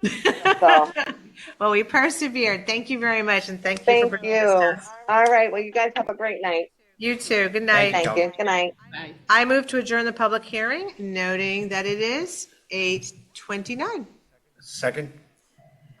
All those in favor of adjourning, please say aye. Aye. Opposed? All righty. Okay, back to the regular session. Okay. Ready for some fun. Town Hall exterior paint color selection, 8:25. We're actually not all that far off track. Okay. The reports? Oh, yeah, we should go, okay, yep, you're right. Let's go backwards, now we're not ahead anymore. Select Board and Town Administrator Office Reports and Updates. Why don't we start this end of the table? Rajan, you got anything for us? Yes, so I would start off with hires. So as you know, we were advertising for the position, for the administrative assistant position for land use and permitting in the building office. We recently extended an offer to the selected finalists. They accepted, and we're in the process now of getting them onboarded, doing their pre-employment physicals and query check, and pending successful passage of that, our candidate will be starting with the town on November 12th. November 12th? Yes. Way to go, Rajan. Good. Thank you. And we also this week are in the process of, we actually have interviews scheduled for the administrative assistant position for the treasurer collector's office on Wednesday, as well as for the recreation service coordinator position as well, both on Wednesday, one in the morning, one in the afternoon. Oh, wow. That's a lot in one day. Yeah. And I believe we also have made, and Chief Kibling can probably confirm as well, we've made an offer on a firefighter as well for the fire department. Yeah, we did. And I think that those are the only key positions that are open currently. I think we do have an opening coming up for another firefighter that Chief's in the process of probably getting advertised soon as well. But those are the open positions. We have, we also, which we're going to be talking about pretty soon, is we opened bids last week for the town hall exterior painting. We actually had a good amount. We had 11 bidders for that. Wow, that's amazing. So we narrowed it down to the finalists for that and did reference checks on that. And then also we haven't awarded the contract yet, but we have selected a contractor for the phase 3 of the Still Farm farmhouse to do the next phase of construction and work over there at the Still Farmhouse. We have a kickoff meeting with the contractor this Thursday in the afternoon to get that project started. And the next project we'll be advertising soon is the cell tower for town. So that's a multi-year contract, which the lease, I believe it's a 20-year lease, is running up. So plan on getting that one advertised and getting that one settled soon as well. What's that for, Rajan? This is for the cell tower that we have. I forget the company, but we had a 20-year lease where we essentially leased out the cell tower to companies and got a split of the revenue from that. Okay, so it's not to build a new cell tower? No, it's not a bill. It's to lease the cell tower we already own. Great, thank you. Wow, you've been busy. It'll feel good, though, to get everybody staffed and onboarded and all that good stuff. All right, way to go. Thank you. Okay, Mike, you're up. Okay, a couple of things. I first want to read a note that I received from Fire Chief Kivlin. As you know, we haven't had a lot of rain. It's been very dry, very windy, and there are a lot of brush fires and forest fires going on around the state. This weekend, 2 of our firefighters were in Wilmington. The chief and firefighter Dan Motika were there. And there continued to be a lot of fires. So let me just read this. On Saturday, October 26th, firefighter Daniel Motika and the chief were part of the District 14B task force assigned to assist the town of Wilmington with the brush fire covering approximately 10 acres. They were amongst approximately 60 firefighters fighting that blaze. Their task force included teams from 8 different communities with firefighter Motika working fire suppression efforts, and the chief serving as the task force leader. After a productive day, they had nearly extinguished the fire after about 10 hours of work. Currently, there are 47 active brush fires across the Commonwealth, with 18 of those igniting within the past 24 hours. The combination of low humidity and prolonged lack of rainfall has created extremely dry conditions. We urge residents to refrain from any outdoor burning activities due to the high risk. I also want to mention just again that today is National First Responders Day. We're very proud of our fire and police officials who keep this community safe. Thank you, Chief Kivlin. Please pass thanks on to your team. Chief, are you on right now? I am. So what's the number, what's the biggest source of ignition? Like when Mike was just talking, I immediately thought, okay, no fire pits, don't be lighting up in the woods, that kind of thing. But in Massachusetts, what tends to be the biggest source? It could honestly come from anything. I know that where we were in Wilmington the other day, they believed it was caused by recreational dirt bike riding through some of the trails that were in the land that we were out in. It could be anything. It could be someone who just thinks they're going to burn a pile of leaves in the backyard to, again, the recreational fire pits. It could be as simple as someone throws a cigarette out the window as they're driving down the highway. So it could be any number of causes.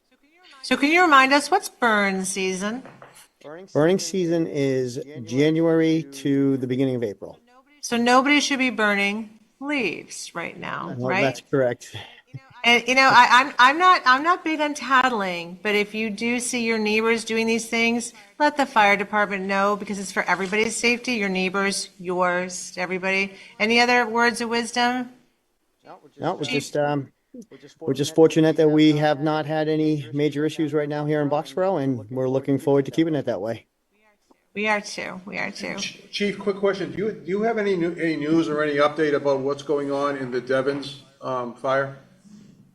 I haven't heard anything about the Devons fire. I do know that the Middleton fire is up to 233 acres, and I know that the Salem/Lynn fire is well over 100 acres right now, but I haven't heard anything about Devons. Are they attempting to put that out, or they're not even going to attempt to put that out in Devons? I honestly have not heard I have no update on Devons, Bob. I'm sorry. I haven't heard any information from that one. Great, thank you. Yeah, I think this is something we all tend to think happens in California. It doesn't happen here, but as Mike said, there are 47 fires going on right now. That's a big deal. So keep your eye out, be observant, take care of yourself, take care of your neighbors. Don't make bad decisions. I have to say that 47 is down from 82 yesterday. So Holy cow. Yeah, the mass fire mobilization task forces have been very active in the last 24 hours, and they've made a lot of headway on a lot of these fires. Okay, thank you. Thank you, Everyone, Chief. get out there and do your rain dance. A couple of other announcements. As you know, we were designated a green community, resulting from the hard work of many people, especially under the leadership of our sustainability committee and the planning department. Along with that came a letter recently that awarded us a $132,000 grant. I know that the planning department will be working on how that will roll out. There's also going to be a recognition event that we received a notification on. That's going to be on Friday, November 22nd, up at Devons, and that was passed to the select board, so that will recognize the town for becoming a green community. I also want to announce the official hours for trick-or-treating this Thursday night, October 31st, which is 6 to 8 p.m. So I think that's been put out on social media, but just want to re-emphasize that. It's Thursday, 6 to 8. Yes. Great, thank you. Okay. Fun. Anything else? That's all I have for now. I can update you on, along with Rajan, when you get to the topic on the painting of Town Hall. All right, sounds good. We'll just buzz right down the row. Is that okay? So I think the only thing I wanted to bring up is that the FinCom, the Select Board, and the school committee are committed to really keeping the communication channels open as we head into budget season. We had a good meeting. I don't even know, was it last week or 2 weeks ago? A couple of weeks ago. Time flies. But a really good meeting, trying to share as much information as we can so that we can all make good decisions as we move into budget season. So special thanks, for the FinCom for being the hosts. The other two boards are elected. The FinCom puts the budget together and all that good stuff. So thank you for hosting us and facilitating that communication. Christian, to that effect, I think it's, pretty soon we should probably get together, like at least the FinCon and the Select Board, so that we can kind of give some guidance that Adam was looking for in terms of what targets that we can kind of. Yes, the FinCom is working on that. Yeah. Yep. Sounds good. All right, that's all I had. Well, I would mention that the Steel Farm celebration was a success. Yay! Not too big, not too small. You know, a lot of people came in. A lot of, you know, actually there was a gentleman there, David Brown, who was a grandson of the people who lived there. He used to work in the barn, so it was very interesting. A lot of people, you know, sort of seeing each other for first time in many years. Yeah. So hats off to that. Who hayed the field? I saw the hay rolls. So, you know, I forget his name. There's a guy who is in town. He's on Steel Farm. He's also been over to Flora. So there's talk about creating a contract with him, and he'll hay the fields for us for no charge. He keeps the hay. Oh, okay.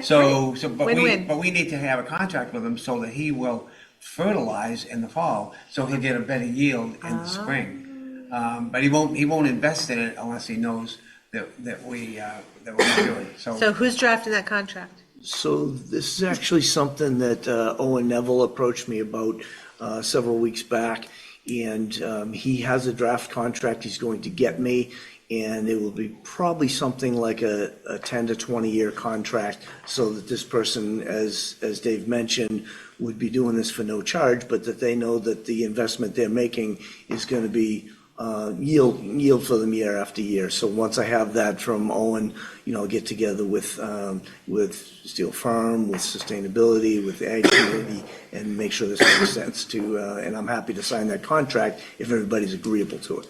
Will that come before us, or we're just going to let you handle it? That contract.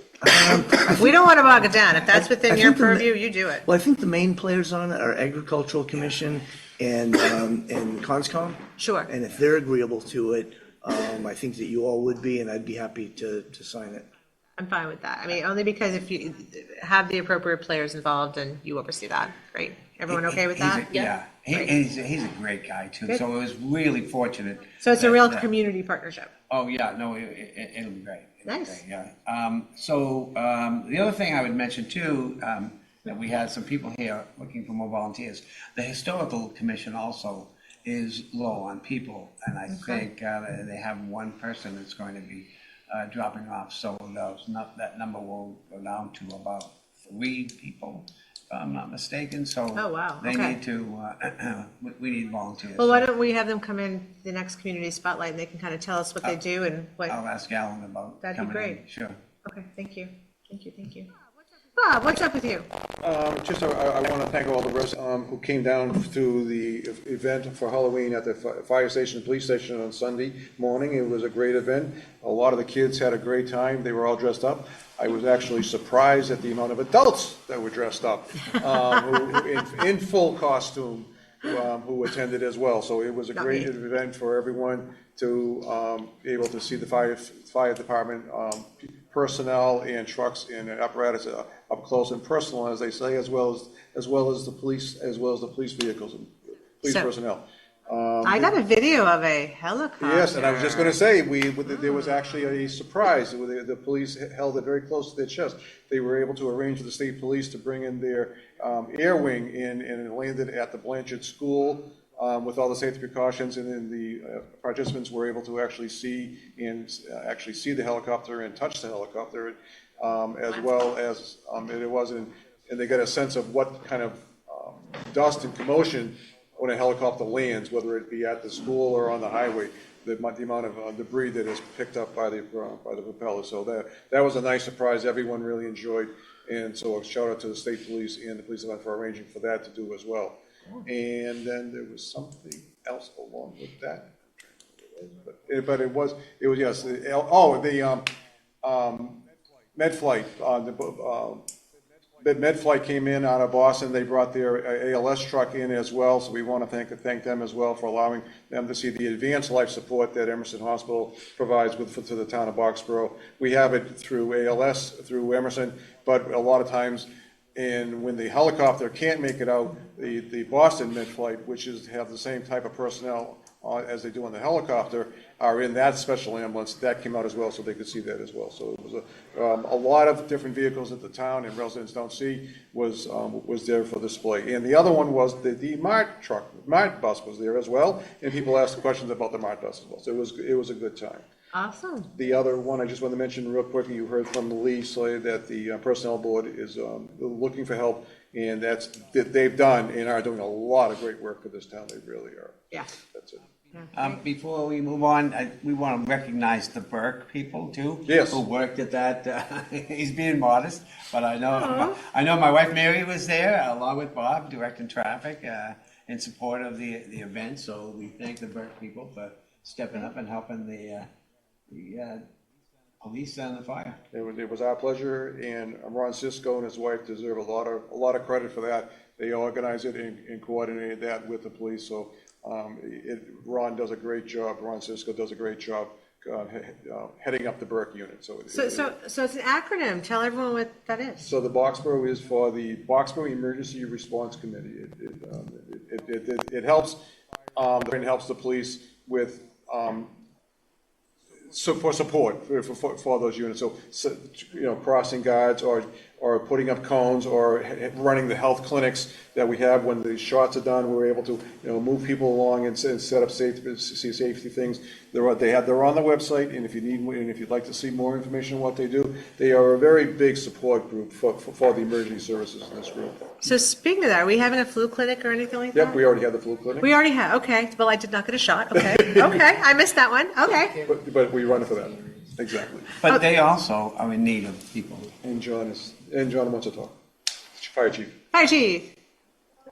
I just would like to just add to the comments about the Burke. They really are some of the unsung heroes to our events and the things that we have going on around town. The volunteerism from them, the fact that they step up every time for these events, and again, the people that you had mentioned, the Cisco's, phenomenal job. And I've started to went to one of their trainings recently where they were doing other CERT team, which are citizen emergency response team trainings with a number of communities around. And the volunteerism and the work that these people put in really should be recognized and acknowledged. And I just want to personally thank them if I have the opportunity. They were a huge help the other day, Bob included. And again, between seeing them at the flu clinics, seeing them directing traffic, seeing them out in the woods in Littleton doing mock exercises and how they can support emergency responders during incidents, they just put a lot of time in. They were at the Fall Festival at Blanchard too, because I know the grandkids brought home everything we should be doing to be prepared for emergencies. And it was really in depth, and it really makes you think. And you kind of wrap that up with forest fires that we're not used to. And, you immediately think, oh, that'll never happen in Boxborough. But really creating awareness of what you need to do to protect yourself and your family is huge. So, yeah, no, it's a really, really great group. I think they were even at the Freebie trying to teach people how to put together 72-hour disaster kits during September's disaster emergency month. That's correct. Yes, thank you. Yeah, a lot going on. Well, thank you for reminding us of all of that. Priya, you're up. Yeah, we had 2 great forums last week, well attended. The Tuesday one was via Zoom, and then we had the Wednesday one in person in the Sargent Library. And both of them, we had lots of residents, great new folks. There were a couple of them that were there for multiple forums, but that was also good because I think the more you hear, the more you listen, people kind of take a little bit more every time they listen to it. So it was tons of questions. Good. The last one, I think I myself personally took like 17 or 18 questions, and Sarah was compiling all of them. Mike will be putting an FAQ together. Awesome. So good. I think it's going really well, and then we will be scheduling more in December. But before that, we also had our meeting last week. Couple of things from the meeting was that we discussed in depth. I shouldn't say in depth. We discussed a lot about the property 700 Mass Ave property, and based on what I saw, it looks like it is a real tight fit in that property. And I don't know in terms of like the wetlands demarcation and the setbacks, how well, those are things that still has to be confirmed.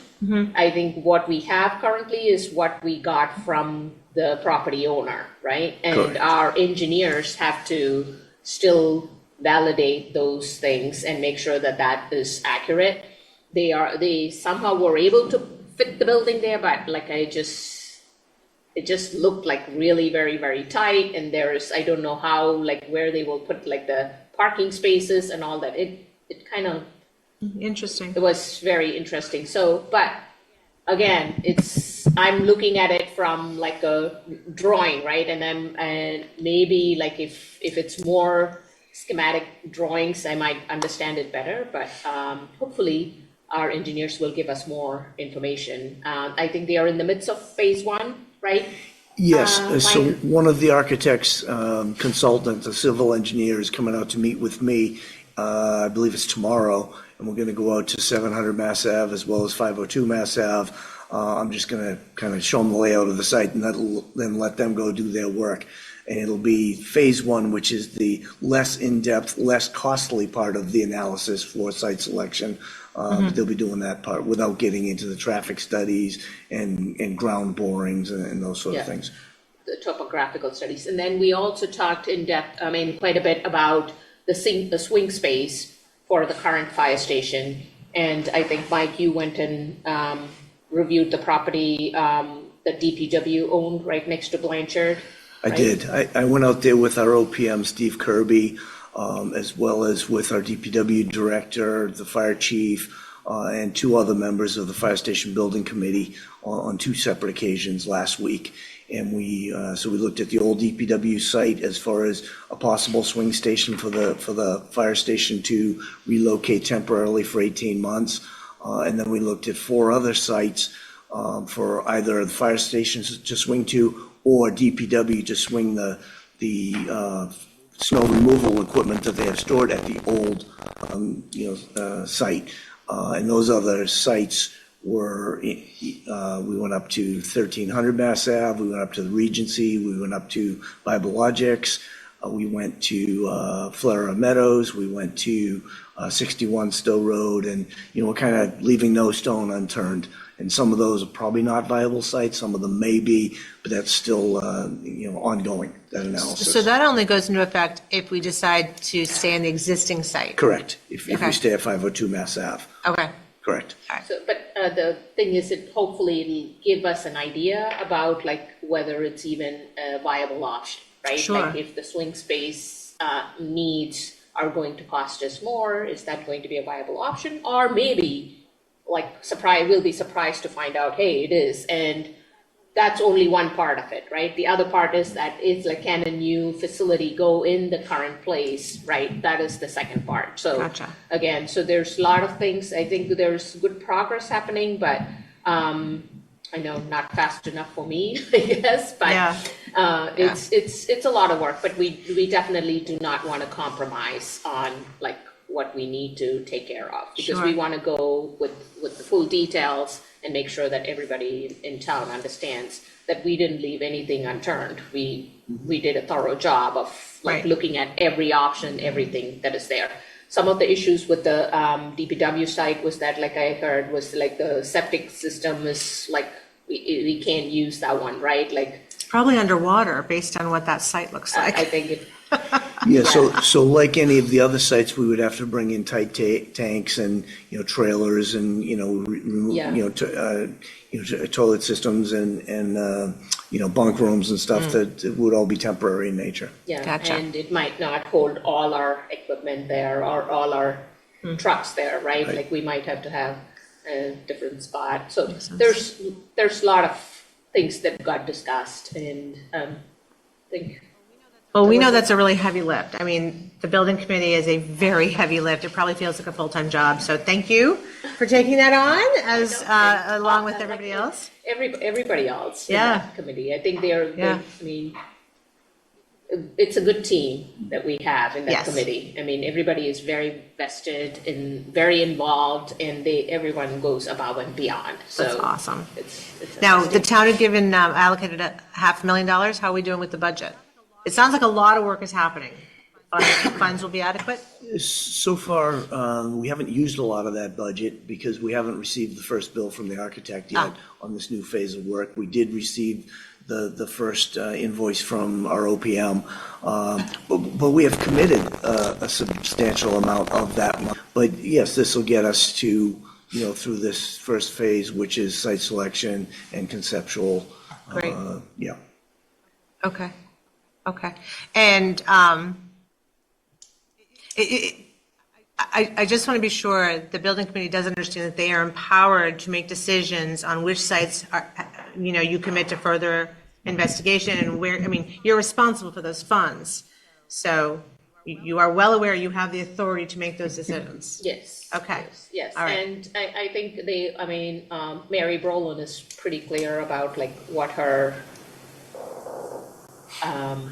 what to say? Her authority is. Authority Okay. and like Okay. where she needs to like seek our input and where she Sure. has the full authority to proceed. It's only because I know it's a massive decision to be made, and it's really easy to second guess and go back and revisit territory. And I think that if we're going to stay on budget, we have to be careful to make prudent decisions and know when to move on and when it doesn't make sense to keep revisiting. Because I do feel like there's some circling going based on information I've received, so just keep it moving. Bring us to town meeting in February or March, please, God. I think actually to that end, we did ask the school to reserve a couple days in March in case the building committee needs some more time, correct? Yes, but we haven't made any move to change from. No, February. February, but I like safety nets. I like a safety net. That's what's coming up in new business, right? That's right. Okay. All right, moving right along. All right, thank you for all your reports, everybody. Okay. Town Hall exterior paint color selection. Who wants to open that one up? Because you all know my opinion. I don't know your opinion. I hate the red. I like the red. I hate the red. Why do you? It's a hideous red. It's a hideous red. Would you like me to tell you what we went out Sure. to bid for? So as Rajan mentioned, we had 11 bidders on the project, and there's quite a range of bids. We find that the lowest bid is qualified. It's someone who has actually done 2 projects this year for the town, and we can recommend them highly. Rajan has also checked the references on other painting projects, and they've got great reviews. So we bid the project with to be painted exactly with the same color scheme that it is, but then asked them for an alternate price to go with all white. So the low bidder has bid it one way. We actually thought that the all white would come in less, and some of them came in less, some of them came in higher. This one came in $1,000 higher, and upon thinking about it, it's probably because they realized that it's probably going to take a lot more coats to cover the red. Cover it, yeah. Red is a very difficult color to go over. So, but Because it's ugly. Yeah. but $1,000, I thought it would be a lot different, and I thought it would be the other way. So I don't think the price difference is a reason to choose the color scheme. I don't know if John Fallon is on, but he did He is? so he may want to speak. He made it clear to me that he's not advocating for a color or a color scheme, but he would share with you what he's found in his historical research, because that came up, I believe it was several months ago, that what's here is not the historical original color. So Were there any input from our town employees? Did they have a preference? There we go. What a good idea, because this is a great place to work and you want a pretty building to work in. That's right. I think that as one employee, I would say the color on the walls inside my office is probably more important to me than what's on the outside. The people driving up and down Middle Road and the people who visit Town Hall on a constant basis are probably more focused on the outside of the building. Furthermore, Aren't you tactful? Furthermore, I think it's far more important for the residents who are going to live here for a long, long time to pick the color scheme that they like. John John Fallon. saying? What John does John Fallon, what Fallon would have you to like say? to tell us? For at least 40 years and probably a lot longer, the building has been mostly white or all white, but originally it was blue All blue?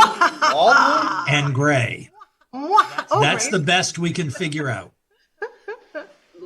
Well, the majority of Kristen Hilberg's life, it was all white. And then one day I drove by and it had red, and it wasn't even a good red. If it's a better red, I'd be okay with that. The red is historically accurate. When they did the last painting, they took paint chips out of that area of the building, and the red paint was designed based on the paint chips they took off below the white. Which were probably bleached in the sun, hence the color. Yeah, okay. Does anyone have a strong opinion? I don't have a strong opinion. My opinion is we leave it the same colors that it is right now. Second. No, we have to get community input. I see a whole list of people out there. that might have- Nobody's raising their But you hand. don't get to move it yet. I didn't move it. I just Well, okay, but when you look at the old pictures from when it was first built, the peak had a different color to it. Now John's saying it was blue. I and like gray, blue. but okay. So I think that's fine. Priya, do you have anything to? I don't care. I don't have eyes for these things, so. Okay. Anybody who is joining us this evening, does anyone have a strong opinion? Nobody has a strong opinion. Nobody has it. Okay. All right, Dave made a motion. I guess I have to allow it. I will get you all back. I will get you back, every single one. I will make a motion that we authorize the town to use the same colors that are on the existing townhouse on the outside of the red, white, I think blue. Yeah. There's blue underneath the ceiling of the veranda. So the red, white, and blue that we currently have right now for the repainting project. Which will also save us money. Which will also save us. I'm very sad for you people with poor taste. I'm very sad. I wonder what your houses look like. I don't know. Is there a second? Second. Very sad for you. Okay, any further discussion? All those in favor, please say aye. Aye. Opposed? Opposed? I go down in history. Anybody abstain? No. All right, you heard it. Great, we'll put out the contract. Will they do it now, or is this for the spring? Will they be able to paint? No, okay, great. Yep. Great. Okay, yeah, actually with the new paint formulations, it can go down into the 50s. Yeah, Right. yeah. That's where it'll be, Yeah. No, but you know what? I mean, we can probably squeeze it in. Yeah, they can actually get to it before winter. Yeah, that's. They can fit it in their schedule? That's the Nice. plan, is to get it done before winter. Awesome. All right, get to it. Replace the rot. Well, I was trying to get all new AZAC, but Mike shot me down on the AZAC. I was like, let's just go AZAC. But that's not hysterical. All righty, let's see. Next, request for consideration for official support of the Northern Tier Rail. Mike, do you want to tell us a little bit about that? I did read what was in our packet. I mean, it makes sense to me. It's extending the rail out to North Adams. Yes. Which makes total sense to me because we all forget that part of Massachusetts exists. So why not tie him back in? Yes, so I don't know anything more than what's in your packet, other than State Senator Eldridge reached out to the board and wanted to know if the town of Boxborough would support this, and I'll read what it says in the first paragraph. Dear Boxborough Select Board, I'm reaching out to you as a community in my district that the Fitchburg MBTA commuter line either directly serves or passes through, to ask for your consideration of officially supporting the restoration of the Northern Tier Rail line from Fitchburg to North Adams. I believe this is in the interest of the district, as it would allow residents along the line to take the train to Western Massachusetts. And it goes on a lot further, but that's basically what it's about. So I told him that I would put it in front of the board at a future meeting, and the senator will be coming to a future meeting, but that won't be probably until December. Right. No, I think it makes great sense, and Hey, maybe we can do leaf peeping. Train That's what I rides. was thinking Yeah. too. Yeah. Instead of having to sit on the Mohawk Trail, we could take the train out and Yeah. go to North Adams. Priya, let's go. We're gonna... Any other discussion? I had a chance to speak with Jamie briefly about it, and you know, one of my thoughts was, well, you know, for the investment, what's the return? You know, how many people are actually going to be taking it? I don't know, but I think to support it is just to say, let's take it to the next step. We think it's a good idea to look into this. So I think if it's fiscally viable, then awesome, you know? You know, it's terrible. My ethnocentrism is like, well, more people will come here than go there, but maybe that, that might not be true. I'm like, oh, no, because it is beautiful out there. Yeah. Oh, no, it is, Yeah. and I'm very much in favor of public transportation. So, Yeah, me too. So I'd be willing to support that. Great, and thank you for I might talking to take Jamie. you to go see Yo-Yo Ma. There you go. Ooh, Like that. yeah, yep. And even better if it was during leaf season, so. Alrighty, I move to authorize the support of the Northern Tier Rail Project. Is there a second? Second. Any further discussion? Anybody on Zoom? Alrighty, all those in favor, please say aye. Aye. Opposed? Abstain? Okay. Onward and upward. So you'll sign that on behalf of Yes. the board and send that off? I will. Great, thank you. Okay, next, Tony, I saw you on Zoom. Next thing we'll be talking about is the OPEB and pension financial policy, so I don't know whether you want to discuss Yep. it or Tony does? So I'll read the proposed Excuse me. policy, and it's what's in your packet. Tony and I have worked on this together. We also had some input from Bartholomew, who does the investing on behalf of the town. So currently, within the town's financial policies, it says that we'll invest $50,000 a year, a minimum of $50,000 a year into OPEB. So why don't you read the description of what OPEB is, just so. Sure. you So have it. OPEB stands for Other Post-Employment Benefits, and they are benefits other than pensions that federal, state, and local governments provide to their retired employees. These benefits include healthcare benefits, but also may include life insurance, disability, and other services. So the policy, as I mentioned, currently says that we'll put in $50,000 a year. The new policy, and I'll read the entire paragraph of what it would say, if the select board and the finance committee vote to adopt this language, would go into the policy. And FinCom is going to be discussing and voting on this tomorrow evening, but they were happy. In fact, Tony said they would be happy to have the select board vote on it tonight instead of them voting tomorrow night and then waiting 2 weeks for you to make your vote. So this is the way the new paragraph in that, so the first paragraph I just read, which defines what OPEB is, will remain, and then the second paragraph will be the following. The policy is to fund OPEB to a minimum of $50,000 a year with a guideline to fund OPEB at least $300,000 per year. In addition, and once the OPEB liability is fully funded, the policy of the town is to fund the pension liability at a guideline of $300,000 plus the Middlesex County Retirement System annual assessment amount until the pension is fully funded. So, in summary, right now we pay a pension assessment each year. It's I think in the last couple of years, it's been around 1.3 million. This year, I think our recommended or our assessment will be about $1.5 million. So we have, I want to say it's about a $13 million unfunded liability total.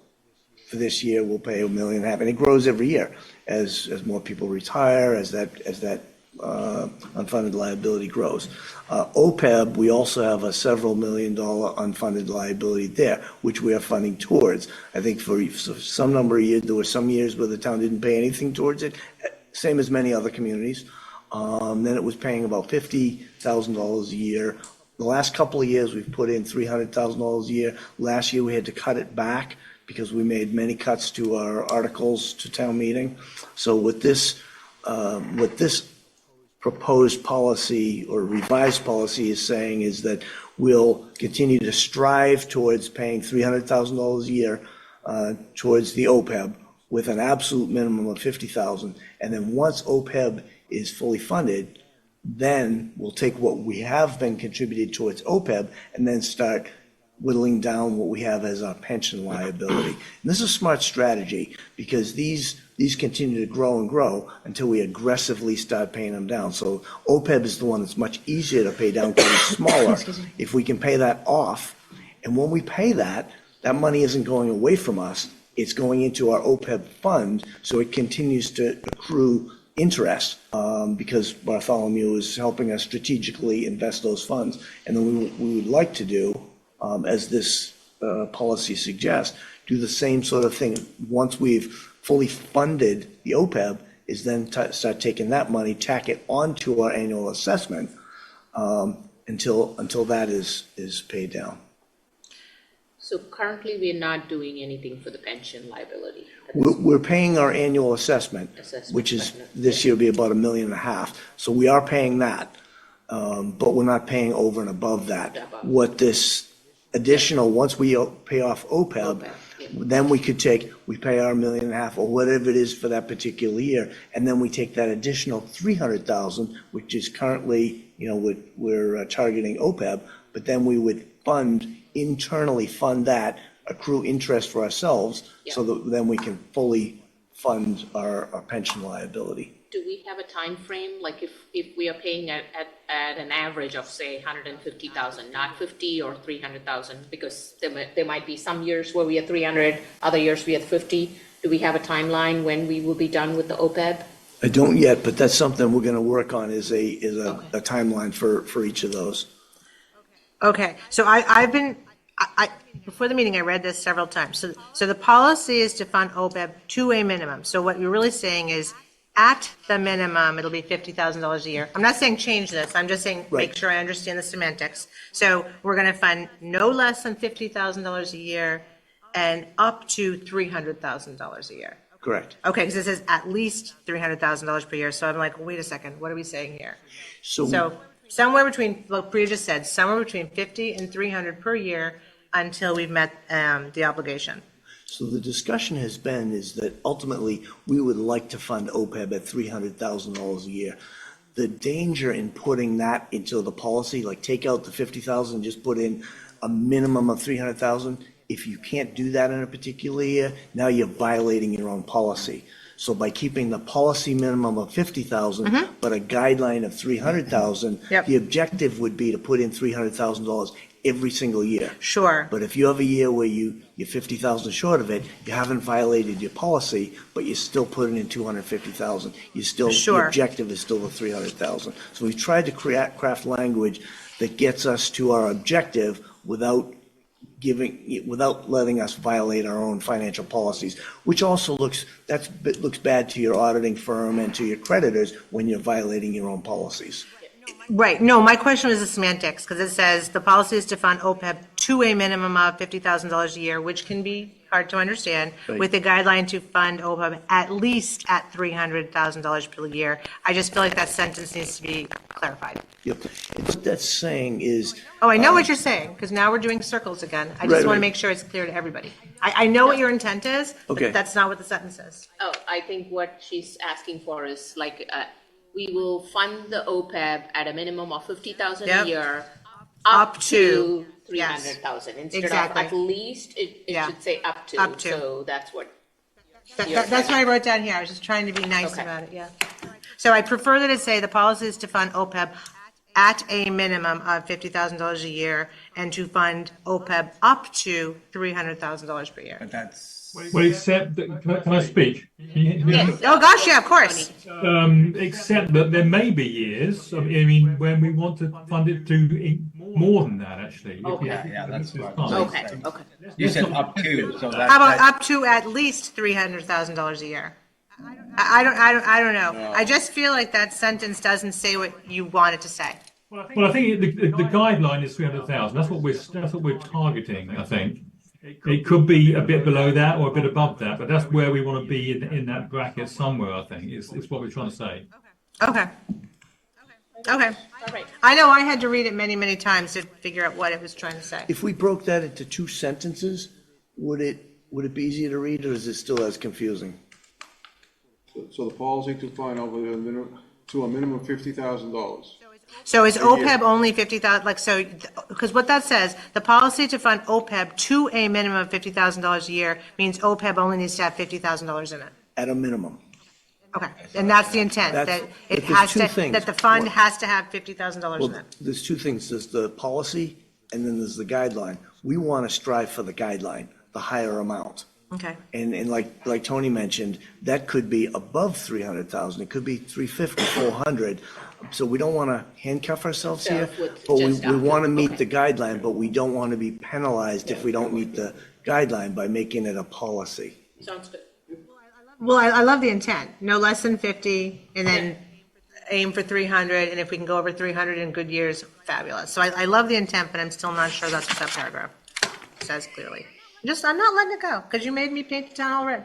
So I'm going to torture you for the rest of the year, until you all vote me off the island. And Tony, help me out if I've missed anything, or if I'm... I said I like the intent, I just don't think the language says that, but okay. Well, if it's 2 sentences, we can make it 2 sentences. Like, it's not in front of me right now, but minimum 50,000 a year, and then separately say the guideline is 300,0and. Maybe we shouldn't, leave it at that. Maybe That makes it easier for 2 sentences, yes. Okay, So we gave you that one, so thank you. that's it. Oh, that's all I get? I'll take what I can get. I'll take what I can get. All right, thank you. But so what I hear the select board saying is we're very comfortable Yeah. with this. And I do have one question before we go. Mike, if you could, who monitors this and who does this money go to? I mean, because I know there was a huge shift in this, or a huge analysis that was done on this when the whole school system, when they were our teachers, then they went to the region. And so do we still pay the teachers that were part of the Blanchard school system? For their retirement, yes. Okay. So if they retired back before the town joined the region? Yeah. Yes. Okay. And that falls under this. So it would be health insurance and, I'm gonna use the bad word, pension. That would, if they were part of the Blanchard system, we continue to pay them. So we cover, the pension through Middlesex as well as the math teachers. For the teachers that retired before the regionalization. Right, exactly, right. So they're still covered up under our pension and health. And so they're just one portion, and then we have all the current employees, and do we still have the teachers? I mean, Any teachers that come after regionalization are handled by the district. by the way, are they in our assessment? No. No, they wouldn't shouldn't be. No. Yeah. They would be in the school assessment. They would be in the school assessment, not our own OPEB assessment. Got it. Correct. Okay, yep, I'm fine. Tony, would you like us to vote? Or do you just want, the sense of the board is we like it? please, if you can vote, then we'll vote tomorrow evening, and then we'll amend the financial policy document accordingly. And then what'll happen is, there are a number of people that sign the policy. So last time it was signed, Kristen, you signed it, Maria signed it for FinCom, and then I sign it, the accountant signs it, the treasurer signs it, and the assessor signs it. And the reason for that is that everyone who has their hands in the policy or the management of this money should be, believe in and buy in and put their ink on this policy. So we'll do the same thing, except this time we'll put Tony's name on there, and Hung Hwa, being our new finance director and town accountant, she'll sign it, and then the other signatories would remain the same. All right, sounds good. All right, then I move to accept the OPEB and pension financial policy as presented, understanding you might wordsmith it later. We'll break that into 2 sentences, so it makes sense. All right. Second. Any further discussion? Any discussion from the floor? See no hands. All right, all those in favor, please say aye. Aye. Aye. Opposed? Abstain? All right, you have our blessing. Nice job. I think it's great. Thank you. Tony. Thanks, Tony. I will say, the more I read it, and now that you've explained it verbally, I'm getting it more, but yeah, I'm giving it to you. I actually think it does read better as two separate sentences now that we've talked about it a little bit, though. Thanks for the gimme. Yeah. Okay. As long as we don't have to get rid of the red, because I really like the outside of the building the way it is. Oh! I wasn't going to say it before the vote. Okay. These guys have no taste. Zero. Is that right, huh? Zero. They're sad for blue you. and gray. I told you, I'm sad for you. Okay, special town meeting update. Just don't paint the inside of my office. Oh, here we go. Oh, payback, so you know what. So the reason I put that on there is I just want to put a reminder out there to the community, to our department heads, to all our committees and boards and commissions, that the warrant is open. We are accepting, article submissions, and we'd like to get those sooner rather than later, starting with a placeholder now, and then we'll be looking for the language, before the warrant closes. So it's just really a reminder that the warrant is open. We want to get those articles. This is for the special town meeting. This is for special. So the special town meeting is not going to be just the fire station. There are other There's things. going to be a couple little things, yeah. Yeah, there's going to be, I would Clean up imagine items. that we could have upwards of maybe a dozen articles. Oh my God, it was like 5 2 days ago. Yeah. A dozen?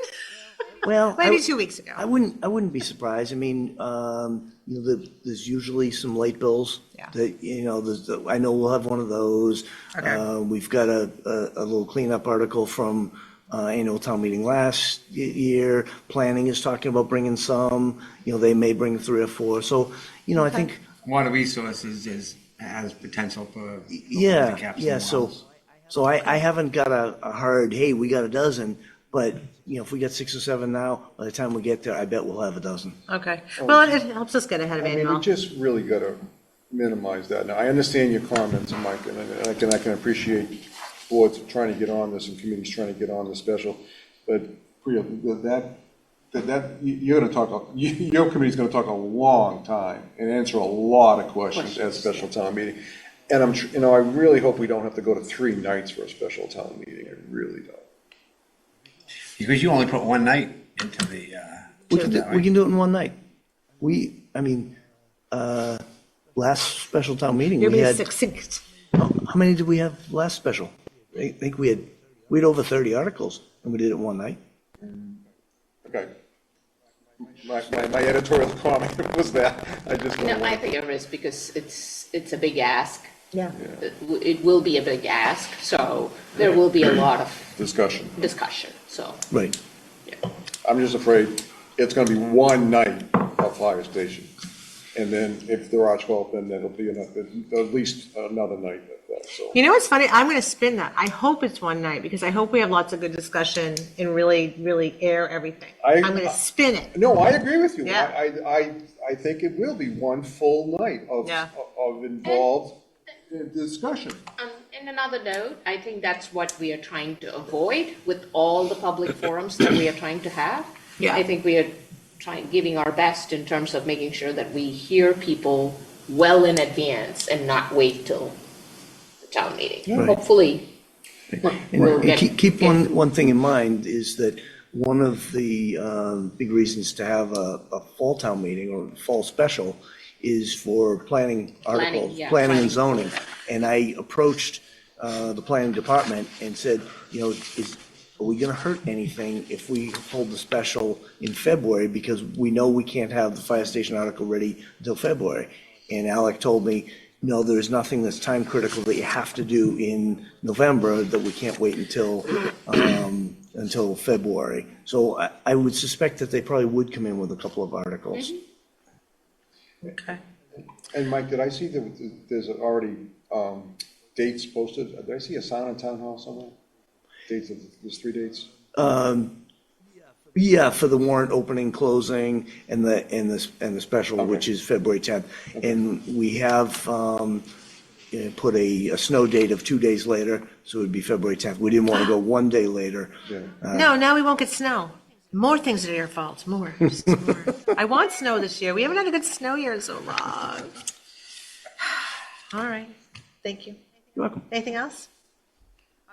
All righty, did everyone have a chance to read the minutes? Yes. Any edits? Oh, Dave didn't have it. Come on, Dave, you've really? No, You couldn't really, find yeah, anything? no, I think, A smudge in the as I ink? said before, whoever's doing it was doing a great job. All right. Thank you, Kelly. No, I don't think Right. it's Kelly, yeah, Kelly is doing it. We have a person who does them remote. It's the same person who does the fire station, building committee minutes, and the planning board and ZBA minutes. Her name is Kristen Pattenude, and she does these all remote for us, yeah. Well, nicely done. Sorry, I got Nicely nothing on done. Kristen. All right, okay. It's because her name is Kristen. I hope I pronounced her last name correctly. All right, so I move to approve the minutes of October 16th, 2020, September 16th, 2024 as presented.